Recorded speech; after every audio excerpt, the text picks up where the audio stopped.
আপনি রাসূল সহজে বিয়ে করেন, অনেকদিন পর করছে, মাঝখানে কিছুদিন রাসূলের বউ ছিল না। তো বউ যদি না থাকে তাহলে উম্মে হানির ঘরে নবী ছিল, উম্মে হানি নবীর কে হয় রে? এরা কিন্তু ইহুদি খ্রিস্টানেরা আমাদের নবীকে কলঙ্ক লেপন করার কারণে উম্মে হানির কথা বলেছে। উম্মে হানি হচ্ছে হযরত আলীর বোন। তো চাচাতো বোনের ঘরে নবী ছিল, কথা কন না কেন? নবী ছিল। এটা সম্পূর্ণ ভুয়া কথা।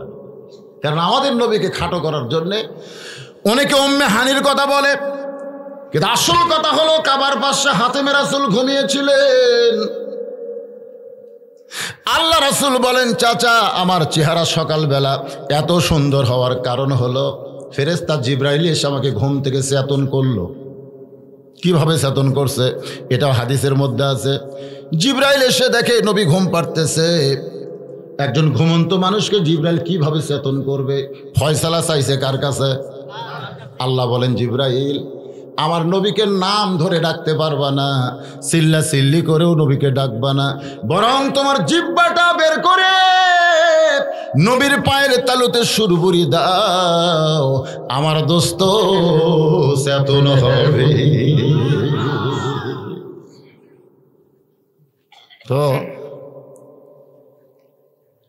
আপনার চিন্তা করে দেখেন আমাদের নবীর শান কত, মর্যাদা কত। ওরাফানা লাকা যিকরাক, সবার উপরে শুধু আল্লাহর পরই আমাদের নবী। জোরে কর সুবহানাল্লাহ। নবী বলেন, চাচা ফেরেশতা জিবরাইল ঘুম থেকে চেতন করার পরে জমজমের কোপের পানি দিয়ে আমি ওযু করলাম। এখান থেকে একটা ফতুয়া হলো, ঘুমাইলে ওযু, কথা কয় ঘুমাইলে ওযু থাকে না। অনেক লোক দেখবেন, আমি দেখি জুমার দিনে অনেক লোক মসজিদের সামনে কাতারে বসে ঘুম পাড়তেছে, দুই একজন পড়েও যায়, ঘুম পাড়তে পড়ে গেছে। ওই লোকটা জমিতে কাজ করতে কোনোদিনও ঘুমায়নি। ভেঙের ঘাস লিরাতে যদি ঘুমাই তো ঘাস বাদ্দা ধানের গোস তুলিছে, এরকম দেখা গেছে ঘুমের ঠেলায় ঘাস বাদ্দা কিরে একটু বৃষ্টি। মানে তার মানে বোঝা গেল দুনিয়ার কোনো কাজে মানুষের ঘুম ধরে না, কিন্তু আল্লাহর ঘর মসজিদের মধ্যে গিয়ে যারা ঘুমায় এরা কে? আল্লাহ এদের শানে বলেছেন, ফাওয়াইলুল লিল মুসাল্লিন আল্লাযীনা হুম আন সালাতিহিম সাহুন আল্লাযীনা হুম ইরাউন ওয়া ইয়ামনাউনাল মাউন। ইমাম সাহেবের উচিত হলো যারা মসজিদে ঘুম পাড়ায় ওরকে তুলে দিয়ে উজু করার। এটা কার দায়িত্ব? ইমামের অনেক দায়িত্ব আছে। মসজিদের মধ্যে চেয়ারে কোনো মুসল্লি যদি বসে, ইমামের দায়িত্ব হলো চেয়ার মসজিদ থেকে অপসারণ করা। এখন ইমাম যদি দুর্বল হয় তাহলে মসজিদ কমিটির দায়িত্ব হলো যে আল্লাহর ঘরের মধ্যে কোনো চেয়ার ঢুকবে না। আল্লাহর ঘরের মধ্যে চেয়ার কেন? যদি বলে হুজুর আমি দুর্বল, আমি দাঁড়ায় নামাজ পড়তে পারি না, আল্লাহ বলেছেন লা ইউকাল্লিফুল্লাহু নাফসান ইল্লা উসাহা, তোমার কষ্ট হবে এমন কিছু আমি আল্লাহ তোমাকে চাপাই দেই নাই।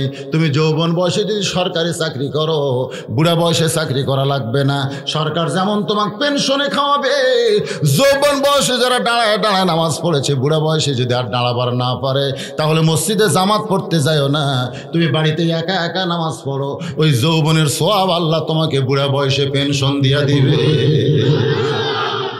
তোমার কারণে জামাতে নামাজ পড়া যেমন ওয়াজিব, কাতার সোজা করাও তেমন ওয়াজিব।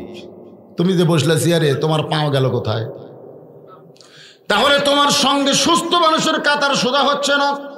তুমি একটা অসুস্থ মানুষের কারণে সুস্থ মানুষের জামাতের সওয়াব কম হোক, এটা কি আপনারা চান?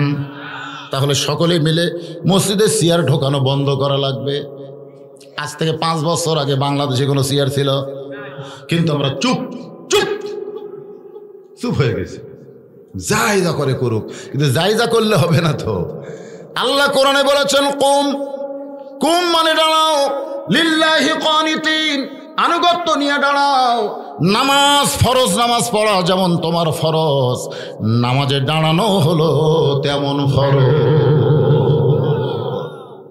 তুমি সারাদিন আবাদ পুকুর হাটে ঘোরো, তুমি 10 কেজি ব্যাগ লিয়া বাজার থেকে বাড়িতে আসো, আর মসজিদের মধ্যে গিয়ে তুমি চেয়ার খোলো। এরা হচ্ছে ফাওয়াইলুল মুসাল্লিন। আল্লাহ বলেছে এই সকল মুসল্লির জন্য ওয়াইল নামক জাহান্নাম খালি অপেক্ষা করে আছে। তাহলে মসজিদের মধ্যে ঘুম পাড়া কি ফাওয়াইলুল? কথা কয় না। ফাওয়াইলুল মুসাল্লিন একটু খেয়াল করবেন। নবী বললেন, চাচা আবু জেহেলকে বলতেছে, ফেরেশতা জিবরাইল ঘুম থেকে চেতন করে জমজমের কূপের পানি দিয়ে আমাকে ওযু করাইছে। ওযু করার পরে বরাকের পিঠে করে বাইতুল মুকাদ্দাসে গিয়া 2 রাকাত নামাজ পড়াইছি। সুবহানাল্লাহ কর। 2 রাকাত নামাজ পড়ছে না পড়াইছে?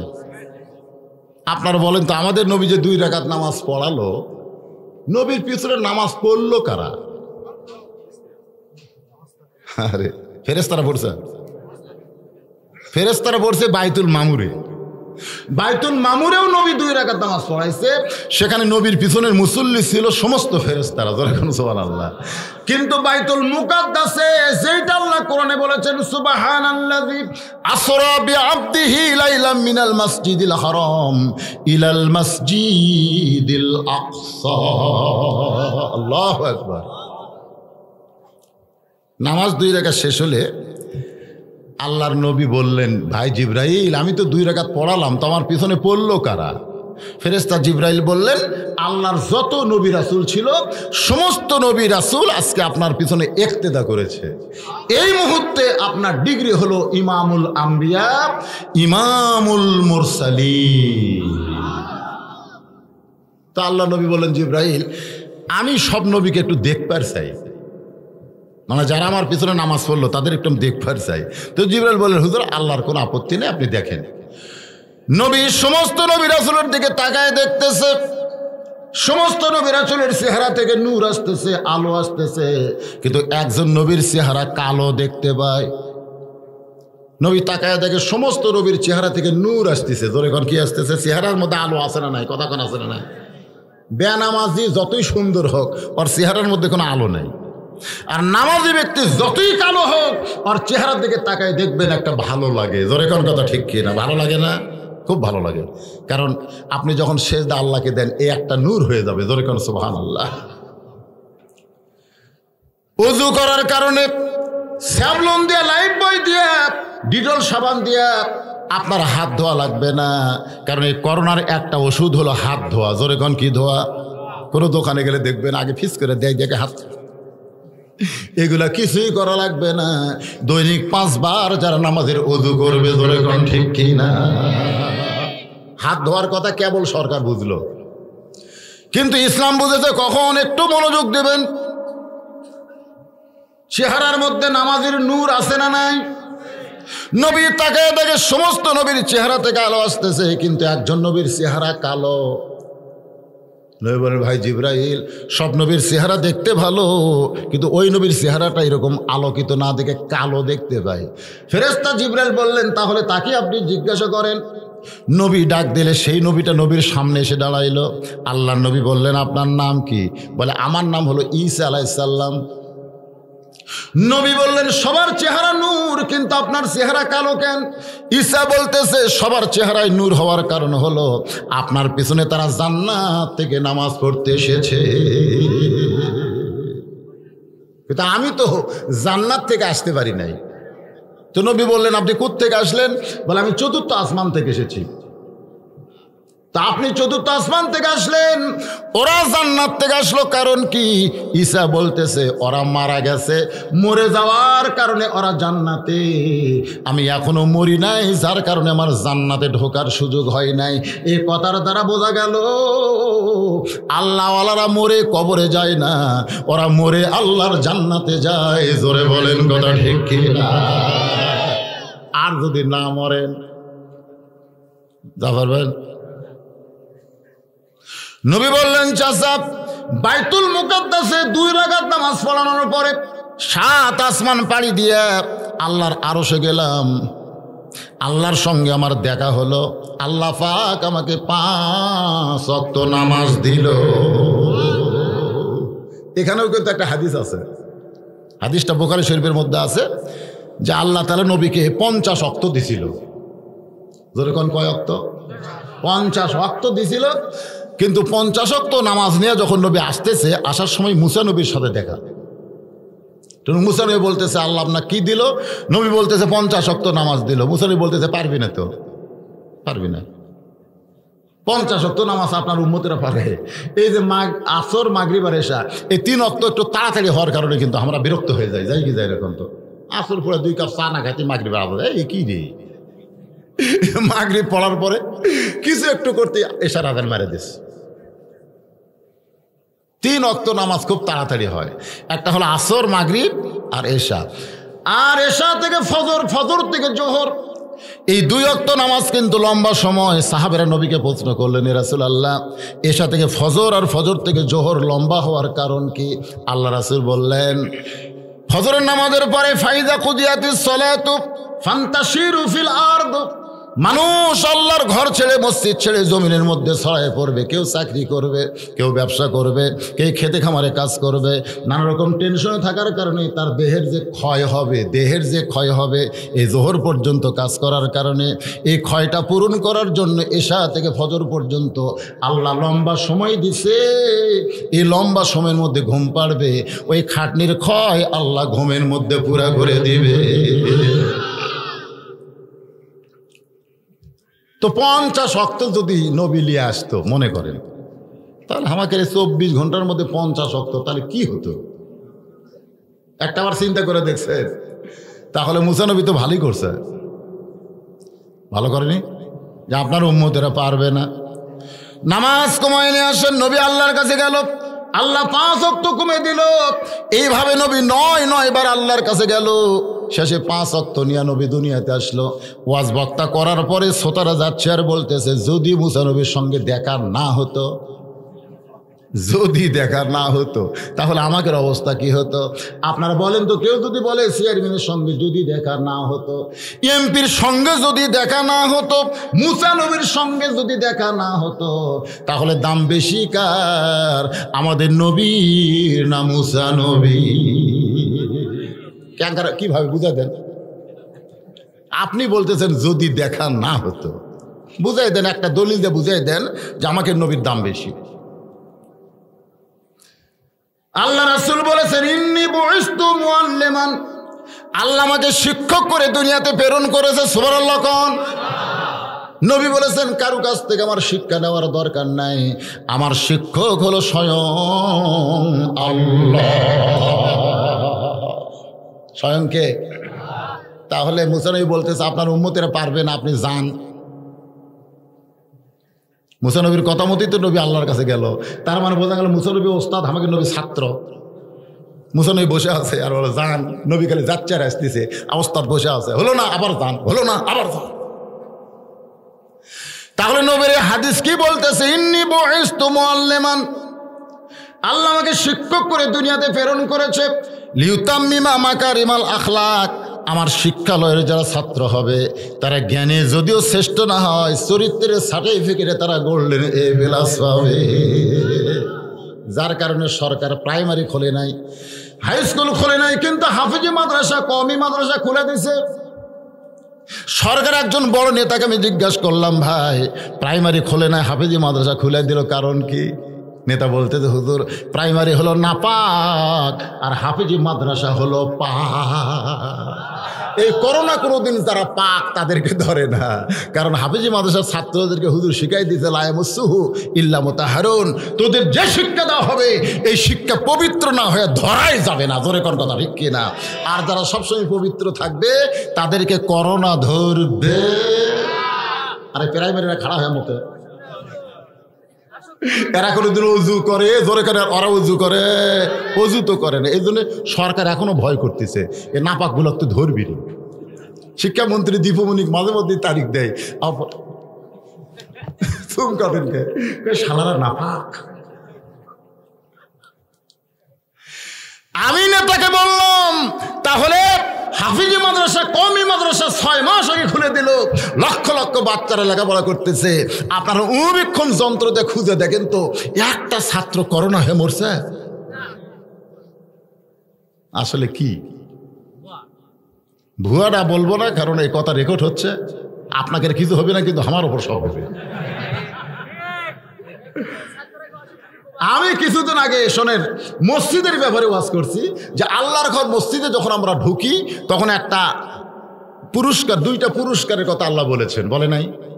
ফালিয়াবুদু রব্ব হাযাল বাইত আল্লাযী আত'আমাহুম মিন জু'ইন ওয়া আমানাহুম মিন খাউফ।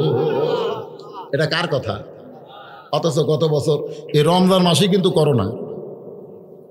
আমার এলাকার ঘোষণা হলো 5 ওয়াক্ত 5 জনের উপর ঢুকে পারবি না, জুম্মাতে খুব বেশি হলো 10 জন, আর তারাবিদ 12 জন, এর বেশি ঢোকা যাবে না। 2 হাত ফাঁক ফাঁক করে ডানার লাগবি। সারা জীবন ওয়াজ করছি 3 জায়গা তোমরা ফাঁক করো না, একটা হলো নামাজের কাতার। জোরে কোন কথা ঠিক কি না? আমাকে ওয়াজত সরকার লাঠির বাড়ি মেরে 2 হাত ফাঁক ফাঁক। সব কটা গোয়েন্দার গুলা সিটার বাটপার গুলা চান্স পেল, মানে ওরাই যে 12 জন। মসজিদ কমিটির সভাপতি 1 নম্বর সিটার, সেক্রেটারি হলো 2 নম্বর বাটপার, আর কেশিয়ার সারা সুদখোর। এই সব কয়টা খারাপ গুলা চান্স আছে, আর এই গরিব গরিব ভালো মানুষ ঢুকতি চলবি না। এই ওয়াজ আমার ইউটিউবে আছে, এই ওয়াজ সিটার বাটপার গুলা চান্স আছে, ভালো মানুষগুলো চান্স পায়নি। অথচ আল্লাহ বলেছেন আমার ঘরের ইবাদত করো, এই ঘরের মালিকের ইবাদত করো, আমি তোমাদের সঙ্গে সঙ্গে 2টা পুরস্কার দেব। 1 নম্বর হলো রিজিকের কোনো পেরেশানি থাকবে না, আর 2 নম্বর পুরস্কার হলো যাবতীয় ভয় থেকে আমি আল্লাহ তোমাদেরকে নামাজের মাধ্যমে নিরাপত্তা দিয়ে দিব। তাহলে যাবতীয় ভয় মানে কি? করোনার একটা ভয়, এই ভয় মসজিদের মধ্যে আছে, বাইরে আছে। আমি ওয়াজ করছি, মাস্ক পরে মসজিদে ঢুকতেছে। আমি বলছি কে ভাই মসজিদে মাস্ক কেন? একটা মেয়ে মানুষ তো বলতেছে ঘর থেকে যখন বাইরে যাবেন তখন মাস্ক পরবেন। তো সবচেয়ে দামি ঘর কোনটা? মসজিদ। নিজের ঘর তো আপনি মাস্ক পরেন না, মসজিদে মাস্ক মুকুট দিয়ে ঢুকতেছেন, আপনি ঢোকার সাথে সাথে বেঈমান। এই ওয়াজটা আমার কাহালু টিউন অফিসের কাছে কে যে শুনেছে, অফিসার বলতেছে এখনই গ্রেপ্তার করলি। আমি এই সরকার বিরোধী, মাস্ক বিরোধী, স্যাবলুন বিরোধী ওয়াজ করতেছে। আমি স্যাবলুন বিরোধী ওয়াজ তো করবোই, যাদের ওযু করার নির্দেশ আছে তাদের স্যাবলুন কোত্থেকে লাগবে?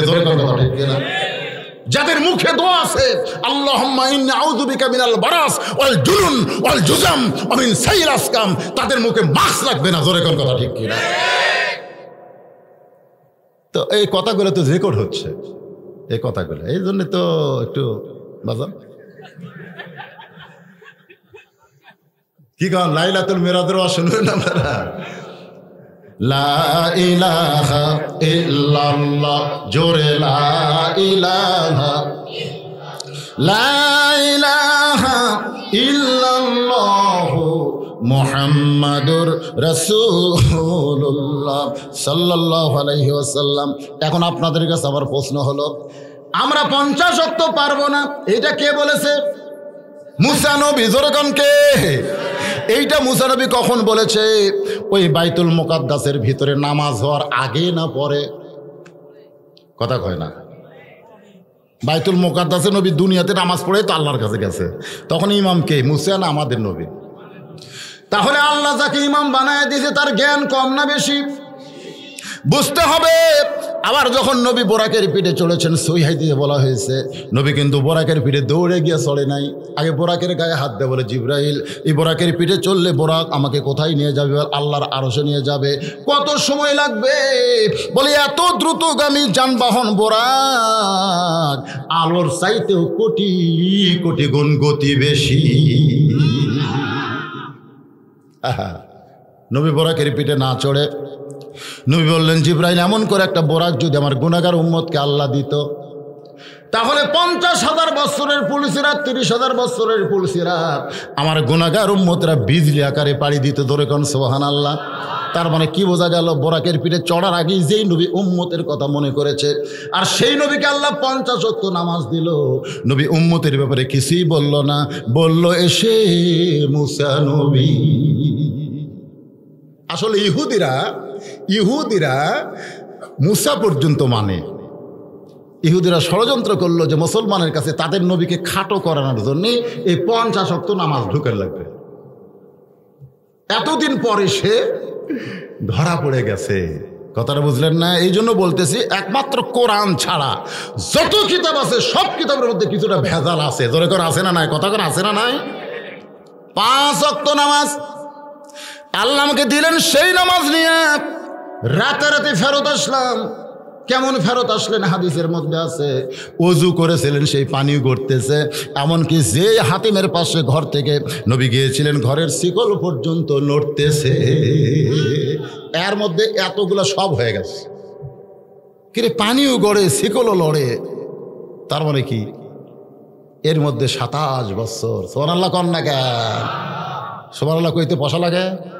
অনেকে আবার চিন্তা করতেছে 27 বছর, এটা ভুয়া কথা। এক বৈজ্ঞানিক বাংলাদেশের হুমায়ুন আজাদ বলছে যে মুসলমানেরা বলে মুসলমানের নবী গ্রহ নক্ষত্র সব কিছু পাড়ি দিয়ে আল্লাহর আরশে গেল। এরা জানে, মুসলমানরা জানে যে সূর্যের তাপ, এক একটা গ্রহের তাপ, নক্ষত্রের তাপ কত বেশি। তার মধ্যে দিয়ে একজন মানুষ আল্লাহর কাছে যাচ্ছে, পুড়িয়া তো সারখার হয়ে যাবে রে, পুড়িয়া সারখার হয়ে যাবে। একজন নাস্তিক এই কথা বলেছে।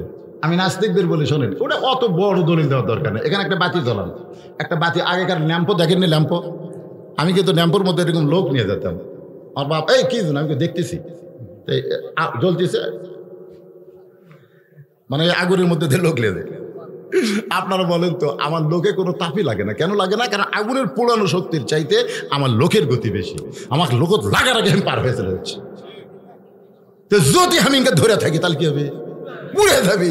তো নবী যে বোরাকের পিঠে চড়েছে, ওই সমস্ত নক্ষত্র সূর্য তারকারাজির তাপের চাইতো বোরাকের গতি অনেক বেশি। ধরে কেন? আর বোঝে না, নাস্তিকেরা বোঝে।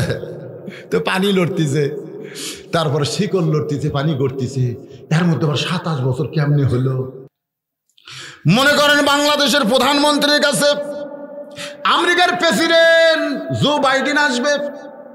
যেদিন জো বাইডেন প্রধানমন্ত্রীর কার্যালয়ে আসবে, সেদিন প্রধানমন্ত্রী ঘোষণা করে দিল, আমাদের সংসদ ভবন, বঙ্গভবন এলাকায় যত রাস্তা আছে ওই বিমানবন্দর থেকে সমস্ত রাস্তা বন্ধ, কোনো গাড়ি ঘোড়া চলবে না। জো বাইডেন যতক্ষণ না আসবে কোনো গাড়ি ঘোড়া চলবে। আচ্ছা, এই কথা যদি প্রধানমন্ত্রী কয়, আর র্যাব পুলিশ যদি রাস্তার আশেপাশে পাহারা দেয়, একটা গাড়ি ঢুকবে? তাহলে কি? সব বন্ধ, সব বন্ধ প্রধানমন্ত্রীর হুকুমে। এখন আমেরিকার প্রেসিডেন্ট আসতেছে, আসার পর যখন চলে গেছে তখন আবার সব চালু হয়ে গেছে। তাহলে একজন প্রধানমন্ত্রী আহ্বানে আমেরিকার প্রেসিডেন্ট জো বাইডেন আসলে যদি সব কিছু প্রধানমন্ত্রীর হুকুমে বন্ধ হয়, আল্লাহর দোস্ত আল্লাহর আরশে যাবে। যতক্ষণ পর্যন্ত নবী আল্লাহর কাছে ছিল, আল্লাহ তাআলা সব গতিকে বন্ধ করে দিল। আপনার বলেন তো, আল্লাহ পারে কি পারে না? না খালি প্রধানমন্ত্রী পারে। আল্লাহ বলেছেন, তাবারাকাল্লাযী বিয়াদিহিল মুলকু ওয়া হুয়া আলা কুল্লি শাইইন কাদির। গোটা পৃথিবীর রাজত্ব, কর্তৃত্ব, মালিকানা কার হাতে? সমস্ত ক্ষমতার মালিককে। এই যে সমস্ত ক্ষমতার মালিককে, এই কথা বলার সময় আল্লাহ না করেন যে, আপনারা কি আমার কথা বুঝতেছেন না? এইগুলাই তো সবচাইতে দামি জিকির। এই যে আমি বললাম সমস্ত ক্ষমতার মালিককে আল্লাহ, এটাই হলো জিকির, সবচাইতে দামি জিকির। সমস্ত ক্ষমতার মালিক আল্লাহ স্বীকার করেছে। এরপরে দুনিয়ার কাউকে আর ক্ষমতা বান বিশ্বাস করবে না। আমাদের মধ্যে দুই একটা চামচা এরকম নাই, আমার দল এখন ক্ষমতাতে আছে, আমাকে চিনিস, আমার দল ক্ষমতায়। এ কথা বলার সঙ্গে সঙ্গে সে বেঈমান হয়ে যায়। কারণ কোনো দল ক্ষমতায় নাই, ক্ষমতায় আছে কে? আরো জোরে, জোরসে বলুন। তোমার দলকে ক্ষমতা দিছে কে? আবার নামানোর মালিককে। এখন ক্ষমতা পায় কেউ যদি 6 তালা দেয়, 1.5 লাখ খাটের উপর 12,000 টাকার কম্বল গাঁত দিয়ে কয় 9টার সময় আমার বাড়ি, আমার ঘর, আমাক নামায় কে? আল্লাহ কয়, কে তোর বাড়ি, তোর ঘর, তোকে নামায় কে? খালি 3টার সময় একটা সামান্য একটা ভূমিকম্পর ঝাঁকি মারছে, ওই এত জোরে নামছে, কম্বলের মধ্যে লুঙ্গি খুলে আছে, ওটা পরার পর্যন্ত টাইম পায়নি, এখানে ন্যাংটা হয়ে নিচে চলে আসছে। তো ভূমিকম্পে তো হাজার হাজার মানুষ রাস্তায় বার ছিল, বুঝলেন না? রমজান মাসে হয়েছিল, এই ভূমিকম্পটা হয়েছিল রমজান মাসে। তো সবাই বার হয়ে গেছে, কে রে আমাকে তো লুঙ্গি আছে, তোর লুঙ্গি? লুঙ্গি তো 6 তালা, তোর লুঙ্গি 6 তালা। তাহলে তুই মনে হয় কিছু বেয়াদবি করছিস, বেয়াদবি কি এরা বেয়াদবি করনি, কিন্তু ওই বেয়াদবি করছে আমার বাড়ি আমার ঘর আমাকে নামায় কে। আজকে ক্ষমতার চেয়ার পেয়ে তারা বেয়াদবি করতেছ, আল্লাহ হয়তো এমন করে নামাবে ন্যাংটা হয়ে নামা লাগবে। জোরে কোন কথা নেই, কি মনে করতেছে আল্লাহর ভোট দিয়ে ক্ষমতা? এই জন্য আল্লাহ কোরআনে বলেছেন তো ইজ্জুমান তাশা, বলেন তো ইজ্জুমান তাশা ওয়া তুযিল্লু মান তাশা বিয়াদিকাল খায়র ইন্নাকা আলা কুল্লি শাইইন কাদির। সমস্ত ক্ষমতার মালিককে আল্লাহর বান্দারা একটু মনোযোগ দিয়ে কথাগুলো শুনবেন। নবী বললেন চাচা রাতারাতি ফেরত এসে হেরেমের মধ্যে আমি ফজরের নামাজ আদায় করলাম। এ নামাজ শেষ করে সর্বপ্রথম আপনার সঙ্গে আমার দেখা হলো।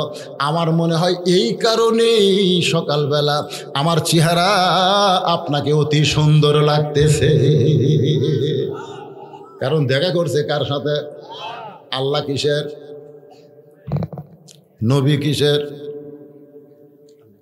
এটা কি আমার ওয়াজের জিন্দিগি থেকে বলে পারবি যে বলছি শুধু এক কাপ চা খাসা? কিসের গলা ডাব্বিরে মাই ঠিক করো, গলা ডাবার বক্তা এটা।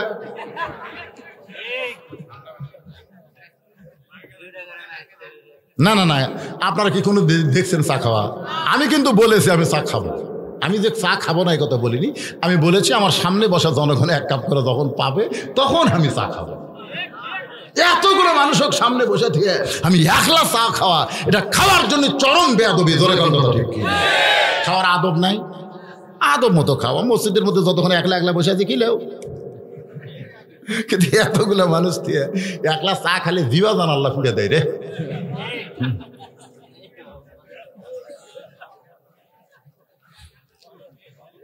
আল্লাহর বান্দার একটু মনোযোগ দেন, কঠিন আলোচনার দিকে আসতেছি, মনটা স্থির করেন ভাইজান।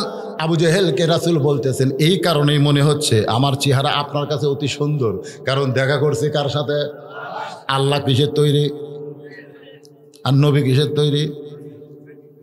জোরে কন না গান। হ্যাঁ, নবী মাটির তৈরি। দেখেন এখনই কাম হয়ে যাবে, এখনই দুই দল হয়ে পিটাপিটি শুরু হবে। এই যে একটা গান আছে, নবী মোর নূরে খোদা তার নূরে সকল পয়দা, আদমের কলহ বেতে তারি নূর রোশনই, নবী মোর পরশমণি, নবী মোর সোনার খনি, নবী নাম ভাবে যে জন সেই তো দোজাহানের ধনী। চার সূর্য গ্রহ তারা তারি নূরের ইশারা, চার সূর্য গ্রহ তারা তারি নূরের ইশারা, নূরে যে অন্ধকারে ডুবিত এই ধরনী, নবী মোর পরশমণি, নবী মোর সোনার খনি, নবী নাম ভাবে যে জন সেই তো দোজাহানের ধনী। আলে হাদিসের মধ্যে ওয়াজ করবার গেছি, সবাই আসা খালি এক হাত দেন, এক হাত দেন, এই এক হাতে ঝাঁকি মারে। আমি দুই হাত দেই, ওরা খালি এক হাত দেয়। তা আমি কইলাম কে রে ভাই, দুই হাত দিয়ে মুসাফা করা লাগবে, এক হাত কেন? বলে হুজুর আমরা ওই বাম হাতক মুসাফার মধ্যে থুই না। আমি বললাম কেন থন না? ওটা পায়খানা পেশাব পরিষ্কার করার হাত, এই জন্য এক হাত, আপনি ডান আমার ডান। আমি চিন্তা করলাম তাহলে এটা কিসের হাত? পায়খানা পেশাবের হাত। আমি গেলে চান্সে থাকলাম দেখি কিছু করা যায় কিনা। ওরা এশার নামাজ কিন্তু 3 রাকাত পড়ে না, ওরা পড়ে 1 রাকাত। যেরকম কয় রাকাত? হ্যাঁ, বেতের নামাজে 1 রাকাত পড়ে। ওরা কিন্তু দোয়া কুনুত, কিন্তু আমরা দোয়া কুনুতে উলাতে তারপর পড়ি না হাত বান্ধা, ওরা কিন্তু হাত বান্ধা পড়ে না, ওরা দোয়া কুনুত এরকম মোনাজাত। আমার কাছে একজন এরকম মোনাজাত করতেছে, আমি ওই অবস্থায় এক হাত ধরে মারছি টান, মানে বাম হাত ধরে মারছি টান। তোর হুজুর এই হাত টান দিলেন কেন? করে পেশাব পায়খানার হাত তুই মোনাজাত তুললু কেন?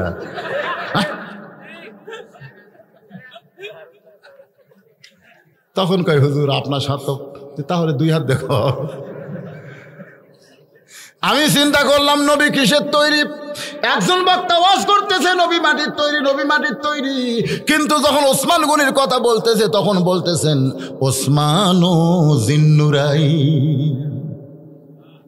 আমি সেই বক্তাকে বললাম কে রে ভাই, নবী মাটির তৈরি আপনি বললেন, আমার ওসমান জিন্নুরাইন কেমনে হয়? ওসমান দুইটা নূরের অধিকারী কেমনে হয়? বলে নবী দুইটা মেয়েকে বিয়ে করেছে, এই জন্য ওসমান জিন্নুরাইন দুইটা নূরের অধিকারী। তাহলে নবীর মেয়েরা যদি নূর হয় তাহলে বাবা কেমনি মাটি তখন হুজুর এটি তো বুঝতেছি না। বুঝিস না সে হতেও মারিস কারা? আপনারা নবী মাটির তৈরি এ ফতোয়া দিবেন না, নবী নূরের তৈরি এটা বলার দরকার নেই। আমি আপনাদের বলবো, অন্ধকারে একটা লোক লাইট নিয়ে আসতেছে, লাইট নিয়ে আসার সময় দূর থেকে মানুষ দেখা যায় না, সবাই বলতেছে আলো আসতেছে, আলো আসতেছে। আপনারা বলেন তো আলো কি আসে না নিয়ে আসতেছে? আলো নিয়ে আসতেছে। যখন আপনার কাছে ওই আলোওয়ালা আসলো তখন আপনার কাছে কিসের দাম বেশি, আলোর দাম বেশি না আলোওয়ালার দাম বেশি? আসল নবীকে যদি শুধু নূর বলেন তখন নবীর দাম কমে যাবে। নবীকে আমরা সকলে বলবো নূরওয়ালা। জোরে কোন কিওয়ালা? অন্ধকারের মানুষগুলোকে আল্লাহর কোরআনের নূর দিয়া নবী গোটা বিশ্ব আলোকিত করেছেন। এই জন্য আমরা স্লোগানে বলি আল কোরআনের আলো সব জায়গায় জালো, আল কোরআনের আলো। নবী হচ্ছেন সিরাজম মুনিরা। সময় থাকলে আমাদের নবীর ব্যাপারে কিছু শান শওকত দিয়ে আপনাদের সামনে আলোচনা করব। এখন যেটা বলতেছে শোনেন। ফজরের নামাজ পড়ে আপনার সঙ্গে দেখা হলো, এই কারণেই হয়তো আমার চেহারা আপনাকে অতি সুন্দর লাগছে। সঙ্গে সঙ্গে আবু জেহেল চিল্লায় বলতে, পাগল পাগল পাগল। নবী যতক্ষণ বলেছে ততক্ষণ কিন্তু আবু জেহেল কোনো কথা বলে নাই, কিন্তু কথা শেষ করার সঙ্গে সঙ্গে আবু জেহেল বলা শুরু করলো পাগল। নবী চমকে বলে, চাচা আমার মধ্যে পাগলামির কি দেখলেন? বলে পাগলামির দেখলাম হলো তুই যে 7 আসমান পাড়ি দিয়ে আল্লাহর আরশে গেছিস ওই সম্পর্কে আমার কোনো খবর নেই, কিন্তু তুই যে বাইতুল মুকাদ্দাসে 2 রাকাত নামাজ ইমামতি করছিস ওই বাইতুল মুকাদ্দাস সম্পর্কে আমার খবর আছে। ওখানে আমি এ পর্যন্ত 2 বার ভ্রমণ করেছি, যেখানে যাইতে লাগে 30 দিন, আসতে লাগে 30 দিন। আর তুই কইলি আজকে রাত্রেবেলা ওই জায়গায় 2 রাকাত নামাজ পড়াইছিস। কোন সুস্থ মস্তিষ্কের লোক এমন গাঁজা করে কথা বলতে পারে না। এই কথা বলে আবু জেহেল যখন চলে যাচ্ছে, নবী আমার জোড়হাত করে বলে, চাচা আপনি আমাকে 1,00,000 বার পাগল বলেন, আপনি আমাকে 1000 বার পাগল বলেন, আমার কোনো আপত্তি নাই, কিন্তু আপনি পাগল পাগল বলে কোথায় যাচ্ছেন? আবু জেহেল বলতেছে, অনেক দিন হলে চেষ্টা করতেছি তোকে আমার এলাকা ছাড়া করার জন্যে, কিন্তু কোনো ইস্যু খুঁজে পাচ্ছি না। কারণ কিছুদিন হলে আমি দেখতেছি জনগণ আসার সময় আমার বাড়ির দিকে থুতে দেয়। আবু জেহেল দেখতেছে, কিন্তু দেখতেছে তেলতেলা গোয়েন্দার বোঝেন না, জনগণ কাক ভোট দেবার যাচ্ছে এটা তেলতেলারা বোঝে না, কথাক্ষণ বোঝে না, বুঝে দেখেই তো কাল হয়ে যায় আগে। তো এখন কিছুদিন হলে আমি জানলাতে দেখতেছি জনগণ আমার বাড়ির দিকে এরকম থুতা দিয়া তোর বাড়ির যায়। আমি চিন্তা করলাম কে আমি একজন নেতা আর আমার বাড়ির দিকে থুতে দেয় আর তোর বাড়ির দিকে যায়। তখন থেকে চেষ্টা করতেছি তোর এলাকা ছাড়া না করলে আমার এককভাবে নেতৃত্ব দেওয়া যাবে, কিন্তু কোনো ইস্যু পাচ্ছিলাম না। ইস্যু আজকে বাংলাদেশে বহু ইস্যু আছে আমাদের মতন আলেমদেরকে সাইজ করার জন্য। জোরে কোন কথা ঠিক কি না? কথা কোন ঠিক কি না? এর আগে একটা ইস্যু ছিল ভাস্কর্য, জোরে কোন কি সাইজ করছে। প্রত্যেক থানার যায় দেখবেন 23 জন বক্তা, কোনো থানাতে 19 জন বক্তা তালিকা চলে যাচ্ছে, থানার তালিকা আসে চোর ডাকাতের, আর এখন আসতেছে আলেমেকের। এখন কোনো মাহফিলে যদি পুলিশ দেখেন তাহলে সকলেই চিন্তা করে এই পুলিশগুলো আলেমক ধরে বেড়াচ্ছে। পুলিশ ধরবি কাক? ভালো মানুষ হোক না খারাপ হোক? এ কথা কন না কেন, ভালো মানুষ না খারাপ? আজকে যাত্রা আবাদপুকুর হাট গান বাজনার জন্যে থানা টানা কোনো জায়গায় যাওয়া লাগে না। কোরআনের মাহফিল করতে গেলেই আজকে আমাদের অনুমতি তালাশ করা লাগে। জোরে কোন কথা ঠিক কি না? আরে সব কিছু চলবে, কিন্তু কিছু জায়গার উপরে নির্দেশিকা দেওয়া হবে মুসলমানেরা, ইন্না লিল্লাহি ওয়া ইন্না ইলাইহি রাজিউন। যখন আবাদপুকুর হাটের অনুমতি লাগবে না, কোরআনের মাহফিলের অনুমতি লাগবে, এটা মুসলমানের সবচাইতে বড় বিপদ। তখন ইন্না লিল্লাহ বেশি বেশি আমল করা লাগবে। আমার কথাকে বুঝতে পারতেছেন? এক দৌড় এমন এক জোরের কাছে আইছে যেটা আবার নবীর মাদ্রাসার 1 নম্বর ছাত্র, নাম কি? আবু বকরের দরজায় আবু জেহেল দাঁড়াইছে। আবু বকর আবু বকর বলে আবু জেহেল যখন চিৎকার দেয়, হযরত আবু বকর সকালবেলায় চমকে উঠছে। এত বড় নেতা সকালবেলায় আমার বাড়ির দরজায়, আমার মনে হয় নেতা বিপদত পড়ছে। আপনার বলেন তো, বড় বড় নেতাদের বিপদ কি? নেতাদের বিপদ কি? হায়রে হায়রে, নেতাদের বিপদ হলো 5 বছর পর ভোট চাওয়া। ধরে কোন কি চাওয়া? গাড়ি নিয়ে 5 গাড়ি নিয়ে এমপি ইলেকশন করবে, দাঁড়াইছে 5 গাড়ি নিয়ে আসতেছে। এক ফকির যাচ্ছে রাস্তা দিয়ে, ড্রাইভারকে এমপি বলতেছে গাড়ি থামা। ড্রাইভার বলতেছে, স্যার এখানে তো কোনো মানুষজন নাই, আপনি তো মানুষ দেখলে গাড়ি থামান, এখানে তো মানুষজন নাই। বলে ওটা কে আসতেছে? তো ড্রাইভার বলতেছে ওটা ফকির আসতেছে। কয় ভোটের আগে, এটা হলো ভোটের আগে, থামা। গাড়ির থেকে নামায় এমপি ইলেকশনে নামাইছে। আসসালামু আলাইকুম চাচা, কেমন আছেন? ফকির খেলে চারিদিকে তাকায়। তো কি দেখেন? বলে বাবা তুমি কাক সালাম দিলে? আপনাকে দিলাম, আমি ভিক্ষা করে খাই। ভোটের আগে চাচা আপনিও যা, তালুকদারও তাই। বড় বড় নেতারা পরে ভোটের আগে বেকায়দায়, কিন্তু বর্তমানে যে সিস্টেমে ভোট চলতেছে আর বেকায়দা নাই। কোন কথা ঠিক কিনা? কিন্তু আমরা ছোটবেলা দেখছি, আয় আয় চাচা বাড়িতে আছেন? বাড়ির চাচি বলতেছে তোমার চাচা তো আবাদ পুকুরে আছে। ঠিক আছে ওখানেই যাচ্ছি। আবাদ পুকুর যায়, চাচাকে ধরে বলতেছে আপনার বাড়িতে গেছিলাম চাচা, কিন্তু চাচি করলো আপনি হাটে আইছেন, তা আপনাকে খুঁজতেছি। তো চাচা বলতেছে খোঁজার কারণ কি? ভোটের ডালাছো? আপনি কেমনি বুঝলেন? বলে বাংলাদেশের লোকেরা ভোট যখন দাঁড়ায় তখন সব মানুষকে খোঁজে।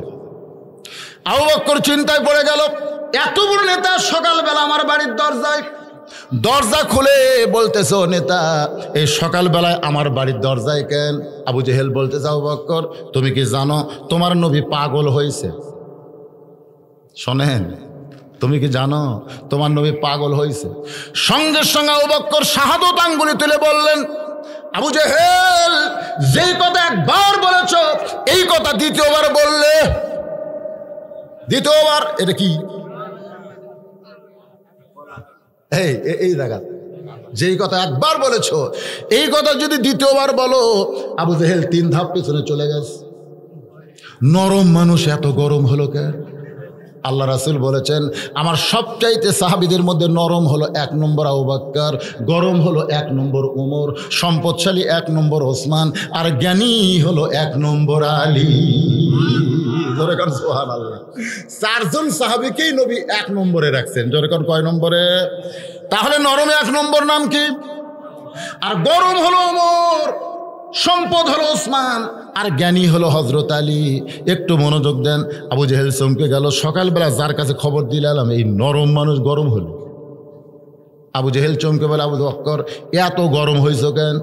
আবু বকর বলতেছে রে আবু জেহেল, আল্লাহ নবীর বিরুদ্ধে কথা শোনার পরে, কথাটা খেয়াল করবেন, আল্লাহ নবীর বিরুদ্ধে কথা শোনার পরে কেউ যদি নরম ভূমিকা পালন করে আল্লাহ বলেছেন সে মুসলমান থাকবে না, সে মুনাফিক হয়ে যাবে।